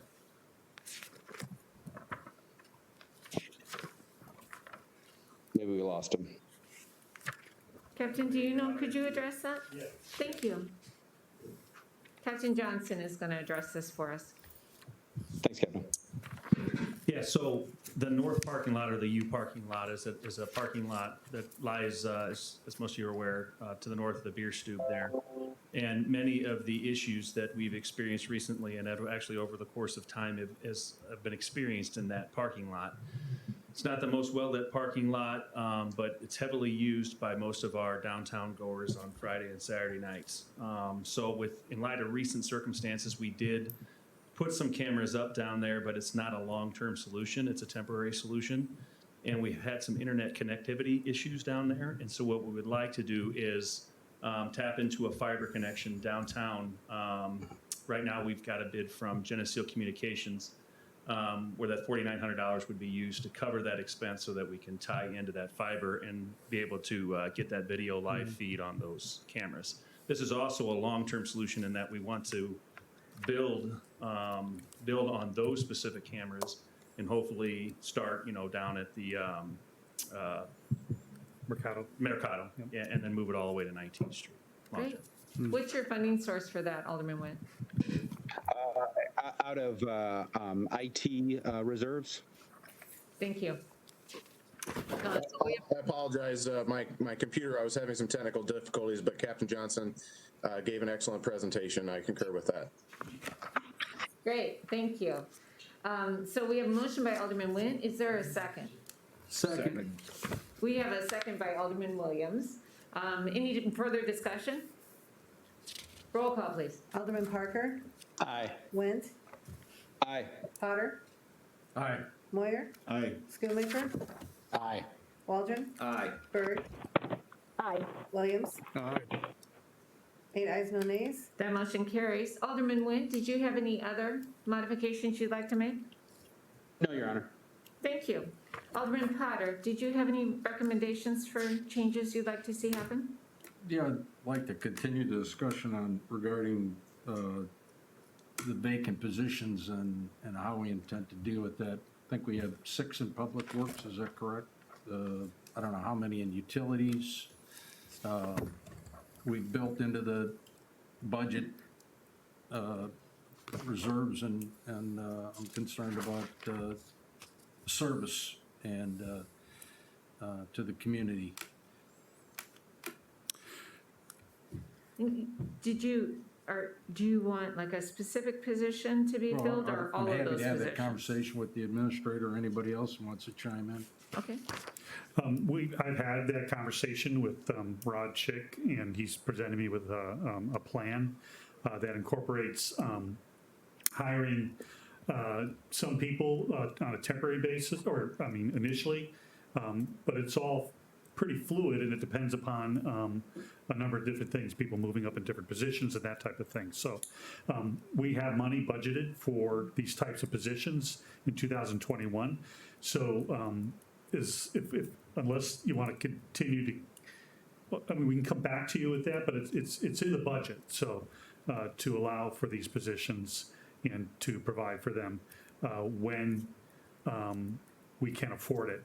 And some of those positions would be hired fairly soon in January, and then others would be staggered, particularly as warmer weather comes and parks need more work. So it's all there, right? Well, I guess from my standpoint, I'm concerned that, you know, we just contracted out some leaf collection services, and it's going to be more expensive than the way that we previously, you know, run the program in-house, because we didn't have the seasonals and the other things. So, and we have certain staffing levels in order to maintain the use of seasonals. How are we going to attain that? How are we going to manage that process? Well, under our current CBA, in order to do seasonals, we have to have 130 full-time union people employed, and we don't have that. Correct. And so it would have been very difficult for leaf or debris, or even in the snow plowing, to be able to hire those people, get them in time, train them up, get them going. So that's why we've gone to outsourcing in order to provide those things. And so I don't think anybody wants to see that as a long-term solution. We want to employ people, but at the same time, we have to be flexible from a managerial perspective in order to do that. Same thing, Rod knows his department best.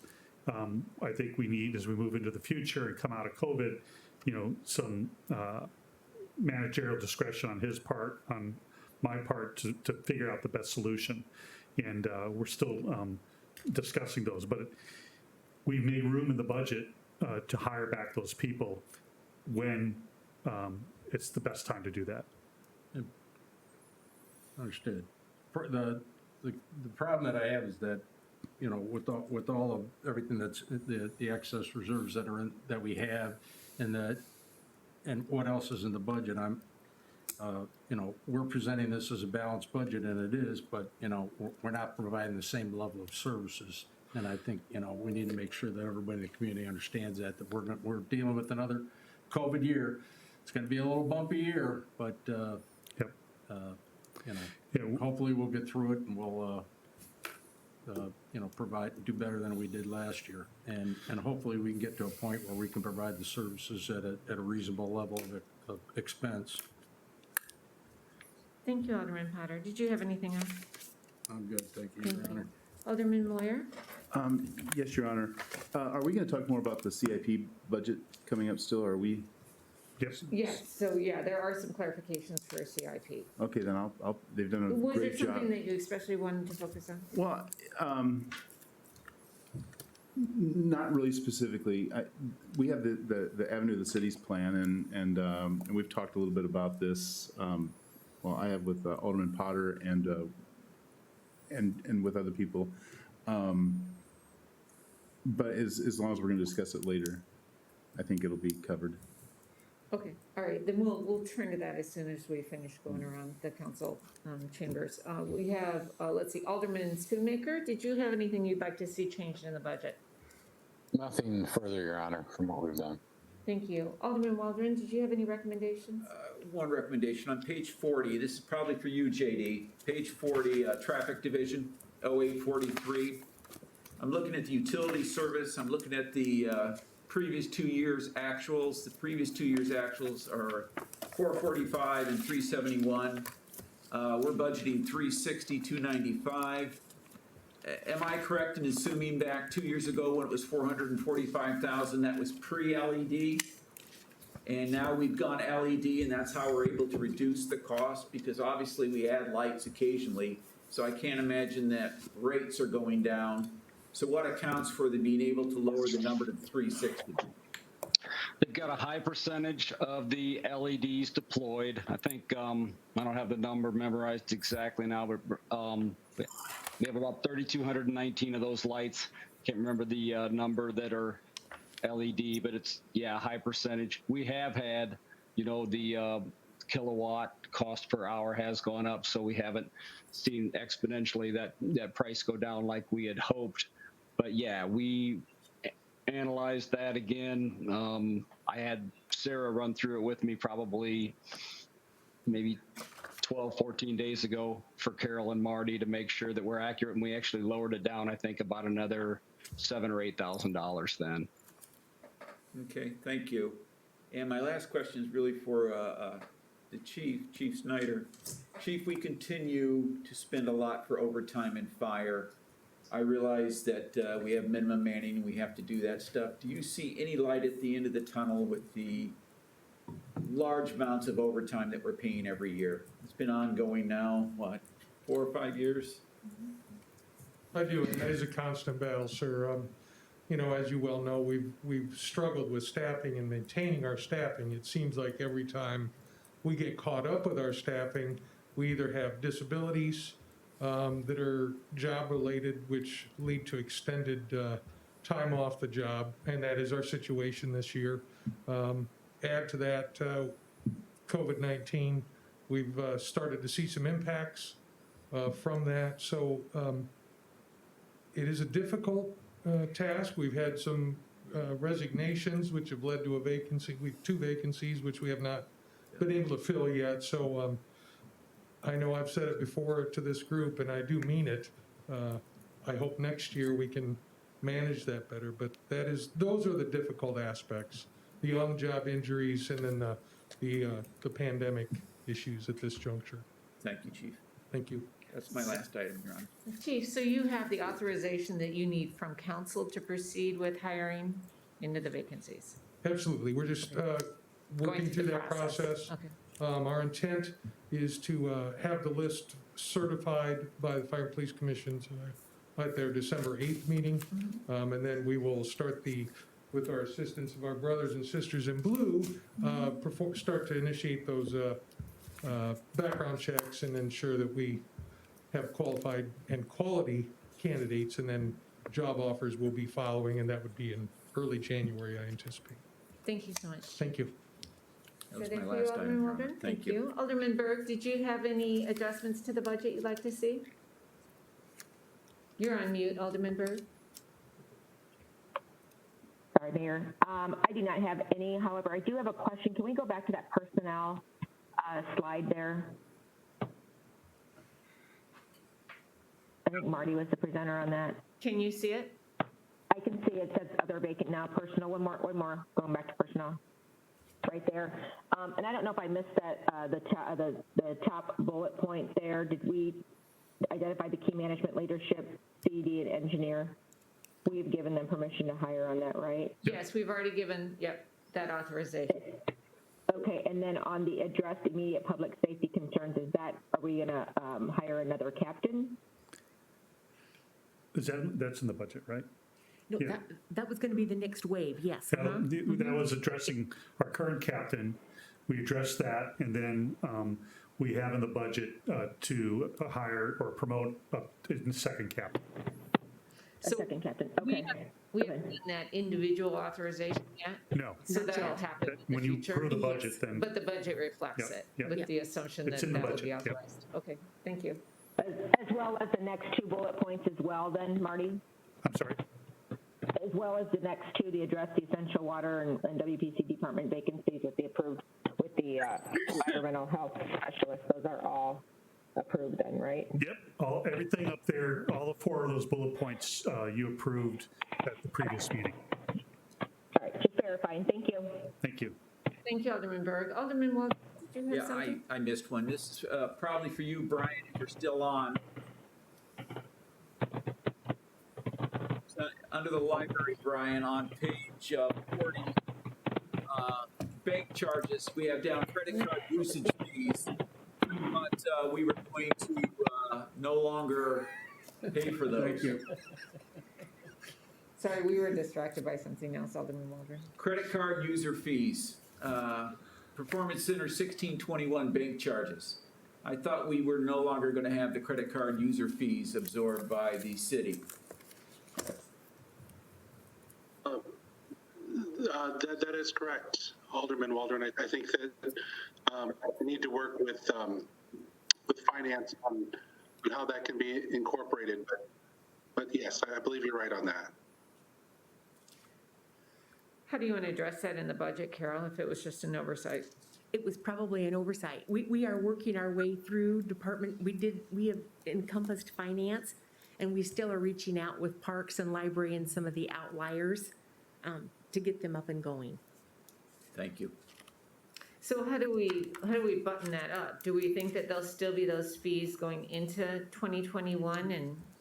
We're actually hoping they're all going to be phased out here by the end of the year. I know Keith has a call, I think it's yet this week, with our vendor on the next phase to get implemented. Assuming that that happens, could we see, before we make final approval of the budget, in December, can the library have their budget adjusted Yes, to move that money over to some other expenditure? Absolutely. Is that what you're looking for, Alderman Waldron? Spend it So if somewhere we else. just have them coordinate that for us, that would be appreciated. Buy some books. Yep. Thank you, Very Alderman good Waldron, idea. for catching that. So that's our circle of aldermen. Can we turn our attention to the CIP and walk through that? Thank you. Yep. So, working with Public Works and Joe and Laura and JD and Tony, and we've come up with the annual amount, well, the amount for 2021 capital improvements, which is $13,023,560. We also proposed in the budget to add a new annual program amount of $350,000 for city parking lots and surface driveways that are city-owned. Projects that are 100% designed and ready to go include the 34th Avenue project between 53rd and 56th Street. This is a complete reconstruction, final phase of 34th Avenue reconstruction, and this will be 100% designed, ready to go according to Laura. And then projects with design underway, I'm not going to read them to you, you can see them, they're in the packet that I sent you, 90, 80, and 30% complete.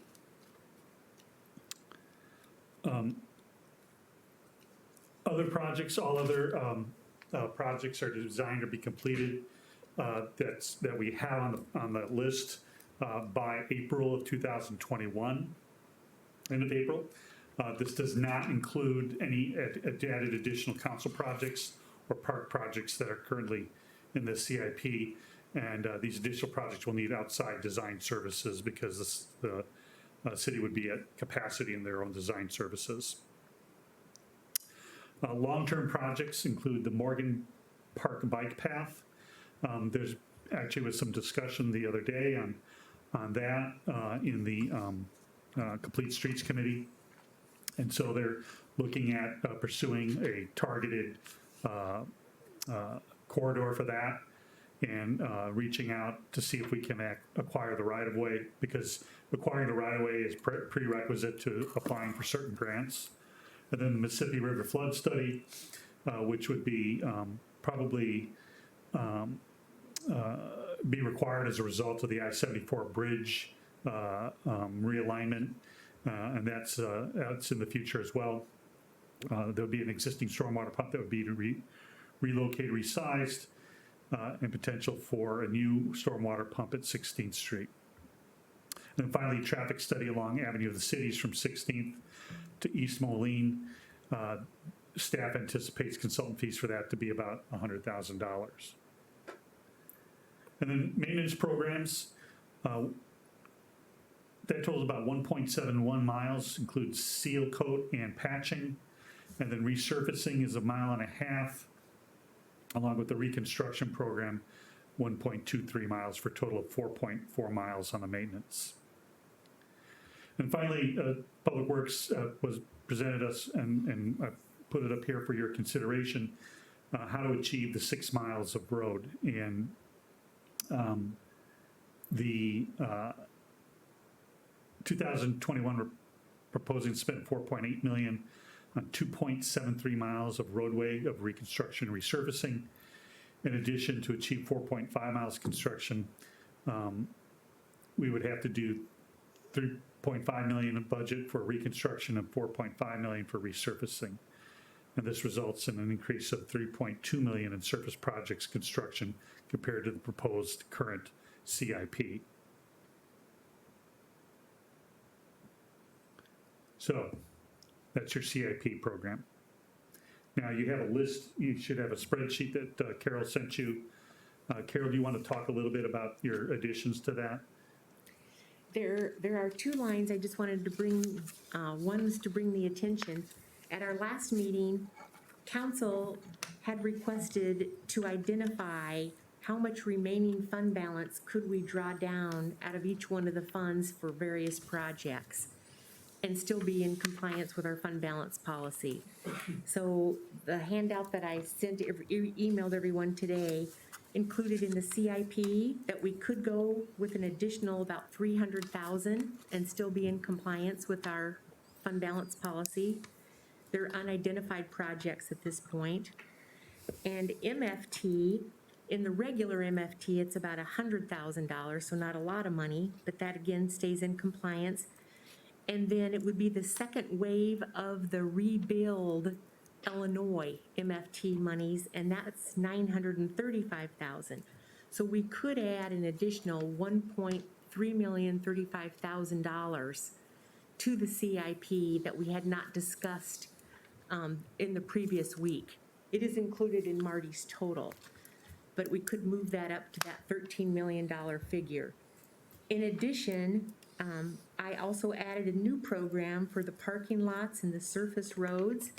I've given you a master list where engineering and our IT department identified each and every one of the parking lots and these roads that are like in the Parks Department, surface roads, to try to come up, and we're gonna try to come up with like an annual funding so that we can keep ahead of it.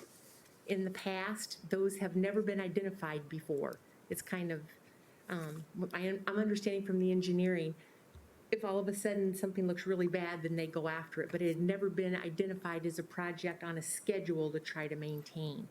So is your proposal like the facilities management? Similar to that it would be a replacement like 300,000, and we need to actually score the actual lots. Laura said that they could do that over the winter, and then fine tune the number based on the PCI scoring to come up and fine tune that. But right now it looks like about 350,000 in that range could potentially be doable to start making a dent in some of those parking lots and surface roads. So what are you proposing, Carol? Up for consideration would be to add that additional $1.3 million to draw down the fund balances to the level within our policy. And then in addition, for consideration of adding a new program for parking lots and surface roads in a total of $350,000 annually. And we would revisit that every year. So if we have funding that is 1.335, and we have an expenditure of 350, is that what you said? That's on top of that. In addition, so Yes. now we're talking about 1.7? That's correct. Okay. So you're looking for 1.7 to flow into CIP. What were you going to do with the extra 1.3? It's unidentified right now. Engineering was going to come back with a list of projects for the future. Okay. For council's consideration, but it can be a placeholder in the budget, and then we could authorize staff to come back and bring forward projects for council's consideration. And just for my own clarification, I didn't quite understand the funding source for the 350,000. That would be out of the regular CIP or home rule taxes. Thank you. Does anybody want to make a motion for that? Alderman Witt? So recognizing that some of these funds may have to be switched from column to column, Carol, because I know that like the rebuild money has to be used a certain way. Yes. What I'd like to explore is that having Alderman Moyer and I had some conversations with with Laura from engineering and Joe, and there had been some indication that there is some bandwidth limitations within that department, which makes sense that that all of the things on our CIP list that they identified, they feel 100% confident that they are going to be able to engineer, get ready, get out the door by whatever it is, March, and to be able to be bid and let and get out. I know that this council, one of our goals has been to get a year ahead in engineering. We had some conversations with staff that may take under our current regime maybe up to 3 years to be able to kind of get ahead of the game. But we've run into a number of issues where because we didn't have anything fully engineered, we weren't eligible for certain grants or we missed some opportunities. So what I would propose is that we take about $1 million of this, and I'm not sure exactly how much this is going to cost, but $1 million of this, we in December and January, we identify 2022 projects that we want to accomplish. We take that $1 million and we go out for a request for proposal or a request for qualification to identify an engineering firm or firms that can do up to about $15 million worth of work that we will then have on our shelf and ready, so that when we get to next year, we've got a year's worth of projects on our shelves that we can take off and just move forward. We've had some instances in the past where things have been budgeted but actually didn't get built because of conflicts or engineering or whatever that didn't happen. So I think that this is the way that we can get ahead of the game, and then next year we go back to our staff and then they can do for the following year. We kind of stagger it and get ahead of the game. And so I'd like to have that discussion and see what the other aldermen think about that approach. Does anybody else have any comments? Are you making a motion, Alderman Witt? Alderman Parker? I think it's a great idea. I mean, it's something we talk about a lot, and kind of my frustration with a lot of things is we talk about a lot of things and we leave and nothing happens. I think this is a great idea to be able to actually be looking forward. We're doing a lot of looking forward tonight. 5-year budgets for parks and libraries. Trying to get stuff on the shelf, so we are looking forward to what we can actually get done. I think it's an awesome idea. I don't know if is it a motion or is it? Well, with that, knowing that I will get a second, I will make a motion that we will project about $1 million of that additional added council projects towards our attempt to engineer roughly around $15 million worth of work, so we get a year ahead. And with that, we would identify those projects in December and January for the following year. And your funding source is bringing down these reserves in the different areas that Carol proposed. Yes, with the caveat understanding that I think technically that the rebuild money actually has to be used for actual capital improvements, not necessarily for engineering. So we may have to swap it with the patching program or something, or maybe the 26th Avenue project and use those utility taxes. But that's more of a budgeting nuance. But yes, that would be the intent. Thank you. So we have a motion by Alderman Wint and a second by Alderman Parker. I didn't second it, but I suppose I will, so I'll second that. You pre-seconded it. So we got a second from Alderman Parker. Is there any discussion? Alderman Potter. So if I'm understanding, this is taking $1 million of capital improvement money and basically hiring an outside firm to engineer up to $15 million worth of future projects. Is that correct? That was my understanding. Yeah, and it would be things like, and I know that I got a white paper from Laura. One of the things we may look at is the 19th Avenue project that's on here. If this passed, one of my recommendations would actually be to pull that off, and we engineer this and we go after the grant that Laura said that we would be very competitive for. And so that project, we would then be able to get 80% of it, or up to possibly 80% of it paid for through a grant, and that would allow opportunities like that to apply for certain grants as we got ahead and have those projects on the shelf. Are there any other questions or comments regarding this motion? Roll call, please. Alderman Parker? Aye. Went? Aye. Potter? Nay. Moyer? Aye. Schoonmaker? Aye. Waldron? Aye. Berg? Aye. Aye. I'm sorry, Alderman Williams? Aye. 7 ayes, 1 nay. That motion carries. Alderman Wint?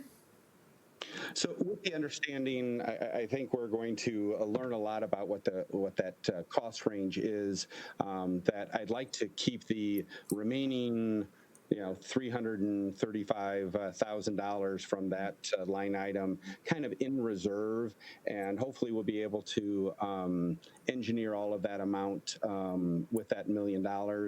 Maybe it's less, maybe it's a touch more, but once we get that number, then at that point, utilize the rest of that for some kind of project that maybe the engineering firm could turn around yet still in 2021, or maybe we could add that to sidewalk infill or patching program or those sorts of things, but make a decision on that once we've got a good handle on what the engineering cost is going to be. Is that a motion? Sure.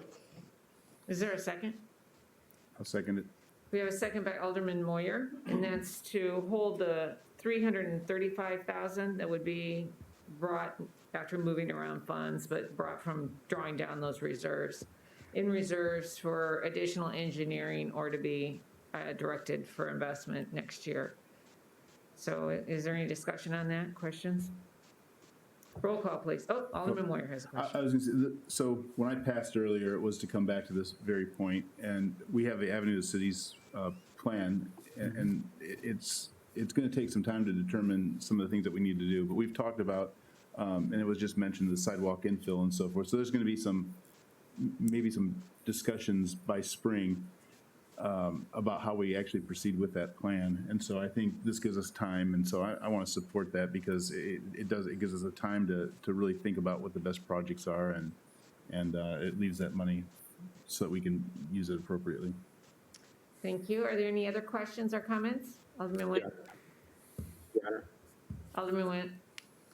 Yeah, to Alderman Moyer's point, for instance, once we pick some of these projects in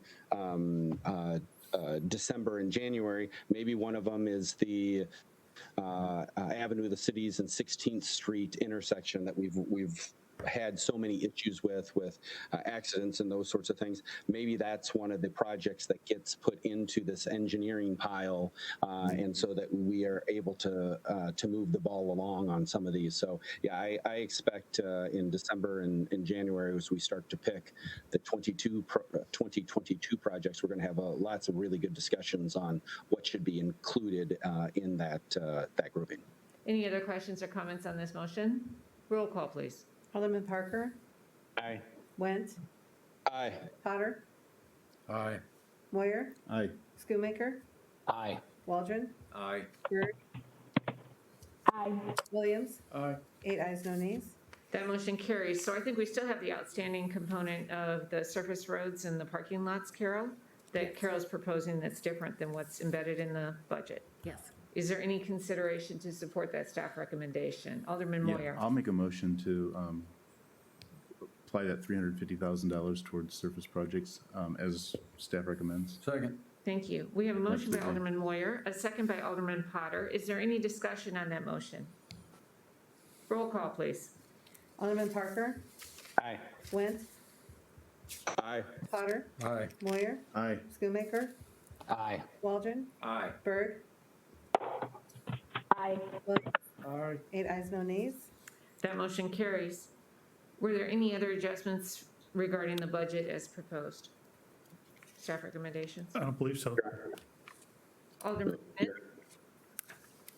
Yeah, I'd like to make the motion to actually take out the 19th Avenue portion, not because I do not want it done as soon as humanly possible, but because staff has indicated that it'll take till 2022 to do it piecemeal with 100% of our own funds, but they believe that we have a very, very good chance of being able to get 80% matching funds for a good portion, if not all of it, to be completed in 2023. So it'll take an extra year, but I think the cost savings is worth the risk. But with the direction that we apply, if we don't get the grant, that we do it the following year, but that the hope is that we'll get that grant and be able to really leverage our money.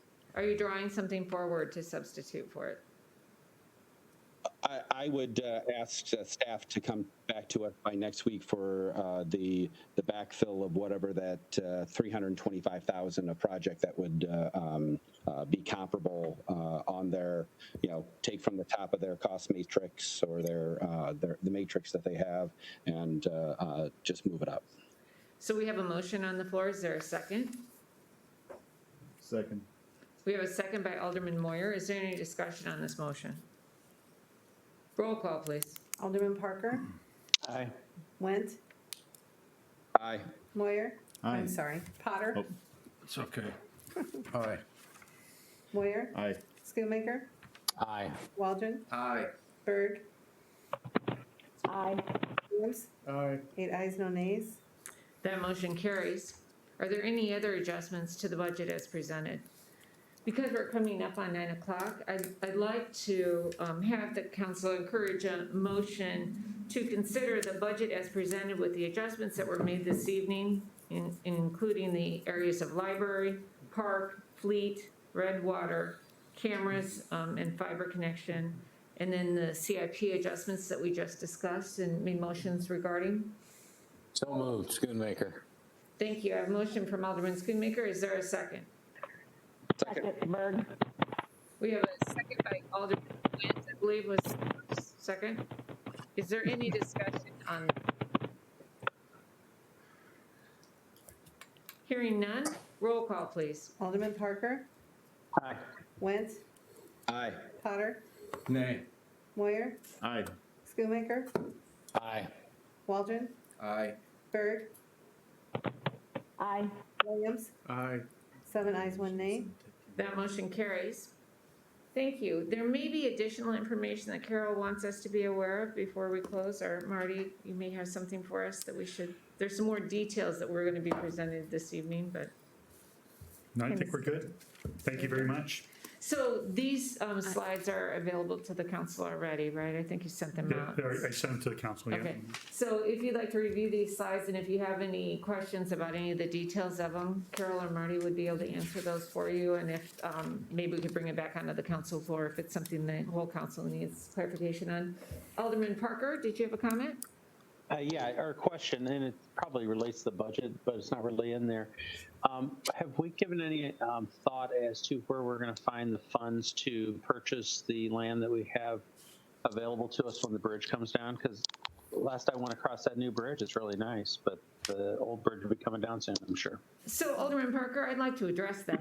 We have contracted with the Urban Land Institute, and that's one of the questions that we're presenting to them, is the expert guidance on how you do finance something like that, what our options are, and what's the best approach to financing something significant and how the money is best invested. So I believe. Thank you. Plan, unless there's an additional plan. If you already have that. Thank you. Thank you. Thank you. Okay, so that was our work session this evening. I'd like to move into public comment, and then we still have the council agenda, and then we'll probably have a little bit of city council business with the tier 1 mitigations being introduced on Friday. So I'd like to open it up for public comment. Is there any public comment this evening? Hearing none, I would like to close out of the committee of the whole. Will there be an invocation this evening, Alderman Parker? In observance of the fact we're going really late, I'll say no. Okay, thank you. So we're closing out the committee of the whole. We'll begin the council agenda with the Pledge of Allegiance. I pledge allegiance to the flag of the United States of America and to the republic for which it stands, one nation, under God, indivisible, with liberty and justice for all. Roll call, please. Alderman Williams, Present. Parker, Present. Went, Potter, Present. Moyer, Present. Schoonmaker, Present. Waldron, Present. Berg. Present. Your Honor, I request approval of Committee of the Whole and Council meeting minutes of November 10th, 2020, and appointments made during Committee of the Whole on November 17th, 2020. Second reading ordinances. Council Bill 3033-2020, an ordinance amending Chapter 8 Buildings and Other Construction and Building Services of the Moline Code of Ordinances, Section 8-7500, Crime-Free Residential Rental Program, subparagraph A. Council Bill 3034-2020, an ordinance amending Chapter 4 Alcoholic Liquor of the Moline Code of Ordinances, Section 4-4110, Sales of Single Servings of Alcoholic Beverages, and Sections 4-3302, 4-3303, 04, 05, 06, 07, 09, 3310, 3315, concerning the sale of packaged goods and deleting Section 4-3208, license fees, subparagraph G in its entirety. Resolutions. Council Bill 1121-2020, a resolution authorizing the revision of the telework policy and procedure. Council Bill 1122-2020, a resolution authorizing the Chief of the Police on behalf of the City of Moline to execute the multi-jurisdictional law enforcement agreement between local law enforcement agencies. Council Bill 1123-2020, a resolution authorizing approval of change order number 1 and final with Walter D. Lott Incorporated for project number 1335, 19th Avenue reconstruction for the amount of $34,783.43. Motion to approve the consent agenda? Second. We have a motion by Alderman Parker, a second by Alderman Moyer. Roll call, please. Alderman Parker, Aye. Went, Aye. Potter, Aye. Moyer, Aye. Schoonmaker, Aye. Waldron, Aye. Berg. Aye. 8 ayes, no nays. That motion carries. Non-consent agenda resolutions. Council Bill 1124-2020, a resolution amending the collaboration agreement between the City of Moline and the Center for Youth Services to increase the minimum liability insurance coverage limits as indicated in Exhibit A attached to 2, and authorizing the mayor and city clerk to execute and attest to the amended collaboration agreement between the City of Moline and the Center for Youth and Family Services. Motion to approve 1124-2020? Second. We have a motion by Alderman Parker, a second by Alderman Moyer. Is there any discussion on this item? Roll call, please. Alderman Parker, Aye. Went, Aye. Potter, Aye. Moyer, Aye. Schoonmaker, Aye.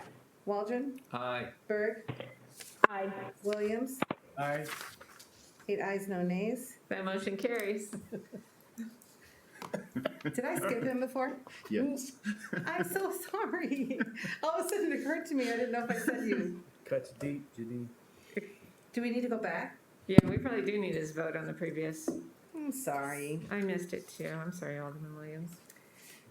What was your vote on, let's see, was it the The omnibus? omnibus vote. Aye. Thank you. I'm sorry about that. Now we have 8 ayes, no nays on that one. That's perfect. Council Bill 3035-20, I'm sorry, first reading ordinances. Council Bill 3035-2020, an ordinance amending Chapter 35 zoning and land development of the Moline Code of Ordinances by repealing tables 35-3201.3 and 35-3301.2 in their entirety, and acting in lieu thereof, 2 new tables, 35-3201.3 and 35-3301.2, relating to the same subject matter. Council Bill 3036-2020, an ordinance amending Chapter 35 zoning and land development of the Moline Code of Ordinances by amending Section 35-5209 concerning fences. Council Bill 3037-2020, an ordinance amending Chapter 35 zoning and land development of the Moline Code of Ordinances, Table 35-3401.1, permitted land uses by removing storage personal as a permitted use in the B4 district. Council Bill 3038-2020, an ordinance amending Chapter 24 Personnel of the Moline Code of Ordinances by amending Section 24-2305 concerning layoffs. And that is all I have this evening, Your Honor. Thank you very much, Janine. Thank you. I'd now like to open it up for council business. I'm going to work our way around the council chamber. Alderman Williams? Nothing, Your Honor. Thank you. Alderman Parker? Yeah, I just want to take a moment to point out to the council really all the hard work that Jeff Manus has done regarding putting together these grants. You know, we approved it last week, and he's basically going to be getting them with, you know, working with a group of Fawn and a lot of different people.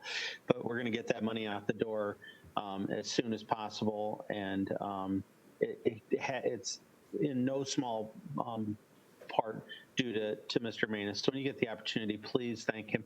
These impact statements that you read, I mean, they rip you apart. So thanks, Jeff, and everybody have a good evening. Thank you. Alderman Went?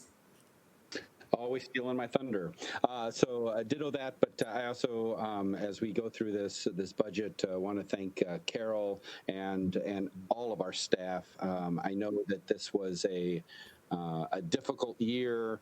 Planning coming out of the as we move through, and hopefully at some point next year move out of this pandemic. I know that it has not been easy. There's been lots of sacrifices. There's been a lot of things that we wouldn't have otherwise done, but I believe we're going to come out stronger on the other end, and that could have never happened without the great support of our finance director and all of our staff stepping up and making those decisions, educating us so that we can make educated policy. So thank you very much, all of you, for your hard work. Thank you. Thank you.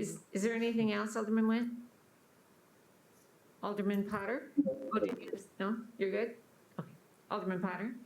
Just want to wish everyone a happy Thanksgiving and say thanks to Carol and everybody else who's involved in the budget, including all the staff, and thank you to all the wonderful city employees that we have that contribute to making this a great community. Thank you, Alderman Nothing Potter. further, Well Your Honor. said. Alderman Moyer? Yes, Your Honor. I'd just like to echo the comments that were made, but I'd also like to mention that I sat on my first library board meeting, and I want to just say thank you to Brian Lear and his staff for all that they do. I learned that we have, and I hate to think of what the the mitigation for the coronavirus is going to do to our Saturday crowds. But on the first Saturday that they were back open, they had over 109, or I think 109 people come through the door. But they've regularly had 300 to 450 people coming through, and the amount of circulation that they're doing is greater than the rest of Rock Island County combined. So our library is doing some pretty wonderful things, and hopefully they'll be able to continue. So thank you, Brian. Thank you, Alderman Moyer, for mentioning that. Alderman Schoonmaker. Yes, I wanted to echo Alderman Parker's comments on Jeff Manis and those efforts. It's been good to work with him on those, but those impact statements are hard to read, and just remind people to do everything they can to support our local Moline businesses, especially the restaurants and bars. Thank you, Alderman Schoonmaker. Alderman Waldron. Nothing, Your Honor. Thank you. Alderman Berg. Nothing, Your Honor. Thank you.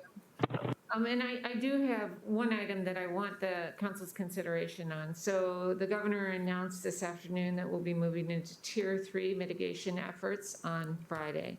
And one of those orders are that anybody that can work remotely needs to work remotely. And so I think that we have addressed a lot of that in our teleworking policies that have been updated. But what I want the council's consideration of is, what do you want to do with City Hall? I would personally recommend that we close City Hall. I think that we're at a point with bright signage and alternative means of connecting with staff, that would be an area that we could close. I don't know about the other ones though, so I just want, because we're going away for 2 weeks and we'll be into Tier 3 on Friday. I want some direction from council on how staff's supposed to approach that. Anybody? Alderman Nguyen? I know that when the first one came down, we did make some adjustments on payments at the finance department, and made some accommodations where they could put it in the box or those sorts of things. And I'd like to hear Carol's I guess take on that. Is that something that we should consider now as well, just as a precaution going through? And how did that work? We could certainly go back to that same process that we implemented. So you didn't have any interactions with the public during that first phase? Yeah, we were shut down, and everyone, the citizens were very accommodating, using our Dropbox. We educated them. In fact, some of our foot traffic has actually declined because some of the people, I think, are just continuing on with the processes that we had set up. But we do have a substantial amount of people that do come through our office, and it has been a concern of staff. Mm-hmm. And the Dropbox worked, and we can certainly implement that again. Okay, so we kind of have to decide what we're going to do with the finance department. If someone can't accommodate their payments, are we going to charge them late fees, or how are we going to address that? How did we do it before? The last time we actually, we deferred the late fees. That was a council action. I think you remember, it was a write-up. We could maybe re-implement that same ordinance. It expired. Okay. And so it would be to re-implement that. How do you all want to handle that with the payments of our city bills? Alderman Moyer? Are you looking for a motion because it worked? And I think we just motion to resume the payment process that we had incorporated. That was an. I'll second that motion. Yes. All right, so we have a motion by Alderman Moyer and a second by Alderman Berg to resume the payment processes and modifications that we had in place at the beginning of COVID-19. Is there any discussion on that? Roll call, please. Alderman Parker? Aye. Went? Potter? Aye. Moyer? Aye. Schoonmaker? Aye. Waldron? Aye. Berg? Aye. Alderman Williams? Ayes, no nays. Thank you, that motion carries. How do you want to address City Hall, folks? Alderman Berg? Oh, sorry. Mayor, I'll make the motion that we temporarily close City Hall for the safety of our staff for the next 2 weeks, and those that can telework. And I believe with our new Ring Central that they can actually be, the calls can be forwarded. Am I right, Marty? Yep. Yes. Yeah, most people's phones ring to their cell phones, so. Okay. Works out pretty well. Well, is there a second on that? I'll second. We have a second from Alderman Moyer. Can every position in City Hall telework? Are they already authorized for teleworking? I'd have to go back and look at that list. Allison might know, but I think most can. Allison, can you address that? I would say most are. I can think, you read my mind. I was thinking there's at least 2 that are not on that list, and I would have to talk to their department managers on how we would handle that. Is it because their work can't be telework? Like they don't have accommodations for that? Right, more so, well, it's inspection type work that I don't know what they would do remotely or if we would have enough work for them remotely. If the council, I mean, there's different options that you could take if you wanted them to work. I don't know, I think we'd have to talk to the managers. Okay, so is one of them Brad Hallman? Yes. Okay, so I feel like his could be accommodated through his vehicle. He can access the computer system from his laptop, is that correct? So he could still do his tasks, even though he's not working from home. He could still drive around town and do his. Yeah. So, Marty? Sometimes he has to come in contact with people, directly at their homes or buildings. Isn't that already restricted? He can limit that. I thought he was already restricted from not going inside. He was before and he can be again. Yeah. Okay, I think that we should just accommodate knocking on that. the door, talking to somebody, that kind of He thing. wasn't doing that at all. So, I mean, I think that should be lifted. Yeah. So, yeah. What's the other inspection that you're referring to? Drake Daly down in Community Economic Development. What inspections does he do?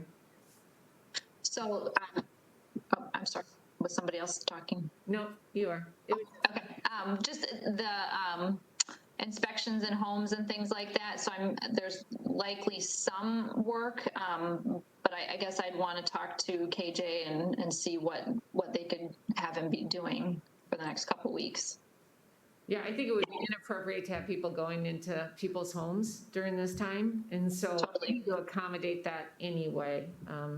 So I think that we're probably still moving in the direction of keeping everybody out of City Hall. Up to our next council meeting, we're going to have to be back in here during the council meeting, so, but closed to the public. Alderman Parker, did you have a comment? Yeah, Your Honor. I think currently we're in the process of collecting petitions and people trying to get on the ballot. How does that work if they can't give that to Janine? It doesn't close until Friday. What time of day does it go into effect? It closes at 5 on Monday, the 23rd, the filing period. And Dirk and I talked about what other municipalities are doing. I don't know if you want to share that, Dirk, or? So the State Board of Elections has not given any relief from the requirements. So we do have to have some means of the drop off for things by the deadline. The governor's order goes into effect at noon on Friday. The filing deadline is through Monday. So what we've had is a secure box typically in the lobby where somebody could drop it off. It's secured and can't be tampered with. But that's typically in the lobby, and we were thought about having sort of one person directing traffic. If we're going to go away from that completely, where we're not having anybody direct traffic, we still need to have the ability to contact the clerk's office and get these ballot petitions securely dropped off. There is no real substitute for in-person drop-off for these kinds of things by the deadline. So can we accommodate by having signage on the front door that would cause someone to make a telephone call if they're here for that purpose? And then, Yeah, we should also put it on the website. We should communicate that out as much as possible through every means we have available to say, City Hall is closed. Here, if you need service, contact the following numbers. And for, the election for April, contact Madam Clerk on her cell phone, I guess. So maybe because to accommodate this, Janine, you would be the the individual in City Hall. Would you feel comfortable doing that? And if somebody wanted to drop off their packet, you could accommodate that by receiving it at the front. Absolutely. Is that okay? Yep. Okay, are there any other accommodations we need to Right, make? you would make an appointment to come see you. You wouldn't have to be hanging out here, so to speak. Or I could be up here and they could call me and I could come right down. That would be That's what I okay. was kind of Yeah. thinking, because I think you don't want to turn somebody away and say, no, you have to come back another time. Agreed. Okay. Alderman Berg? My question is on the inspections that the gentleman, Ellison, I'm not sure if that's who you were talking about, that works with Kate. Is KJ on the call or is she in the room? She's in the chambers. What's your question, Alderman Berg? She actually, I think this is the gentleman that does the inspections for the City of Moline's home buyer program. And if we have, for realtors that have home buyers that are relying on that inspection to be able to close on their home, how are we going to proceed with that? And also some of the homes, if they are vacant, can you still enter them? So what are your thoughts on that? KJ, do you have a plan?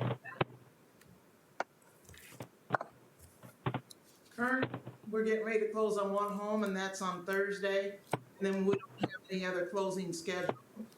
As far as Drake and what he does, he goes inside the homes for lead. He's probably inside the home 60 to 70% of his time. What I can do for 2 weeks, I can find some busy work for him.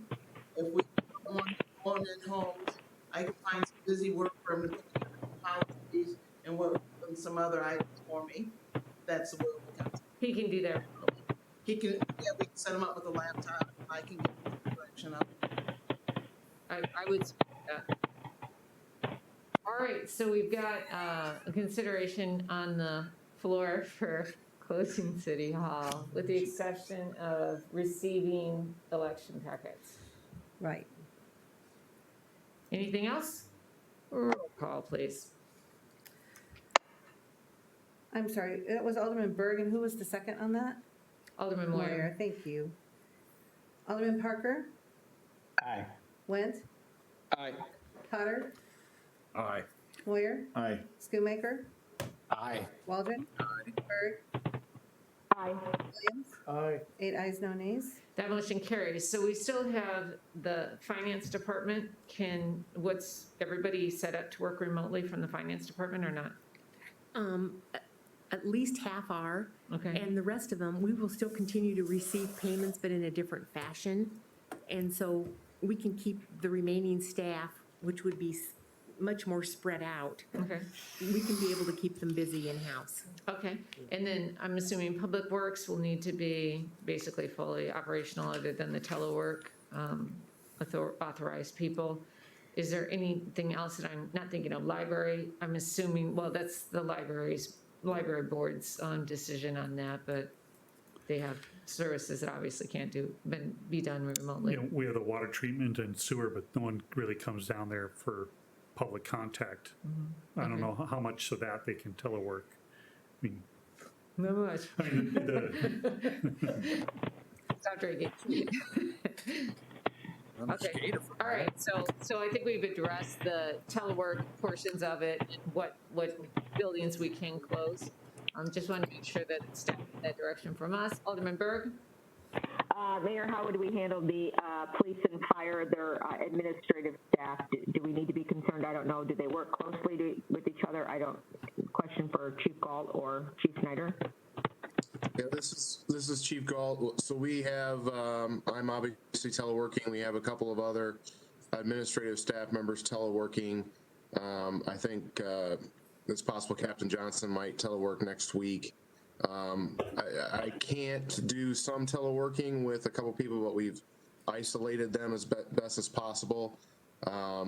We could consider closing the lobby of the police department and handling our business in the front to minimize contacts, more of an outside. We do receive a lot of people come into the police department, but it is probably down about half of what we normally see. Chief Snyder? And Alderman Berg, fire department, basically has not been accepting visitors since March, unless they're scheduled. So we have certain deliveries of oxygen and medical supplies that we have to manage. So we really only have one administrative assistant that took advantage of the teleworking, and so we've been in discussions, and we're kind of making that decision here towards the end of the week. All right, well, I think we have some general things addressed for the 2 weeks? 3. Sorry? For 2 weeks? Well, we Or have to, indefinitely? we have to bring City Hall back open for the city council meeting. I don't Right. think we can do that completely virtually, so that'll give us another opportunity to revisit the situation depending on what the status of the Tier 3 mitigation is at that point. Is everyone comfortable with that? Is that okay? Okay. So that's all I have. Do we have executive session this evening? Okay, I'd like to open it up for public comment. Is there any public comment? I just have one question. You on the can leave your mask on. Okay. Thank I you. just have one question on the teleworking. If we're closing City Step up Hall, to the mics. People know. if we're closing City Hall, how are we gonna work the mail? We get a lot of mail coming in for bids and things like that. Can we forward that maybe to another building, or, you know, we get UPS, FedEx, and USPS? Well, so I think that what we're describing as teleworking is the portion you can telework. Like I have office staff in my machine shop that deals with the papers in order to support production. So I don't think that that's teleworking. You know, I mean, you still have to accommodate that. And so I would suggest that somebody comes in and gets that, or the mail is distributed to a different location where it's retrieved there. But I'd leave it to staff to resolve that. Yeah, we can have the mail sent down to Public Works. Okay. Yeah, we're not looking to not do any paperwork for the next 2 weeks. Oh, no, Yeah. that's not what I meant. Okay, what, I'm sorry, is that, Just the deliveries of FedEx, you know, they might come at 9 o'clock, they might come at 10 o'clock, and if you don't have anyone in the building, are we gonna do like a social media campaign and get the word out there, put signs on the door so that mail and those items can be redirected? yeah, why don't we, I mean, We'll take from council's perspective, let's defer to staff. There's gonna be some of those things that you're gonna have to kind of navigate, and we're open to that. We just want to make sure that you understand that we're comfortable with City Hall being closed during this Tier 3 mitigation, and also the modifications to our payment stuff. So if there's, however is the safest, best way, we certainly want you to restrict your interactions with the public as best you can. Thank you. Thank you, KJ. Dirk? Right, so to be clear, when we talk about closing City Hall, we're talking about closing it to the public and to the extent possible, staff is at home. Yeah. But the idea that the operations of City Hall just is dark, that can't happen. Marty will have to figure it out, but if there's a summons served, we can't dodge it by closing City Hall. I mean, the clerk's office has to be available for that. So we've got to figure that out. But that closing City Hall means to the public, not for employees all around. We're going to telework to the extent feasible and reasonable. Just want to be clear about that. I think the council understands that and supports that. Thank you, Dirk. Any other public comment? Hearing none, is there any further business for this evening? I would like to adjourn the meeting. Thank you. Everyone have a nice Thanksgiving. We'll see you in a couple weeks.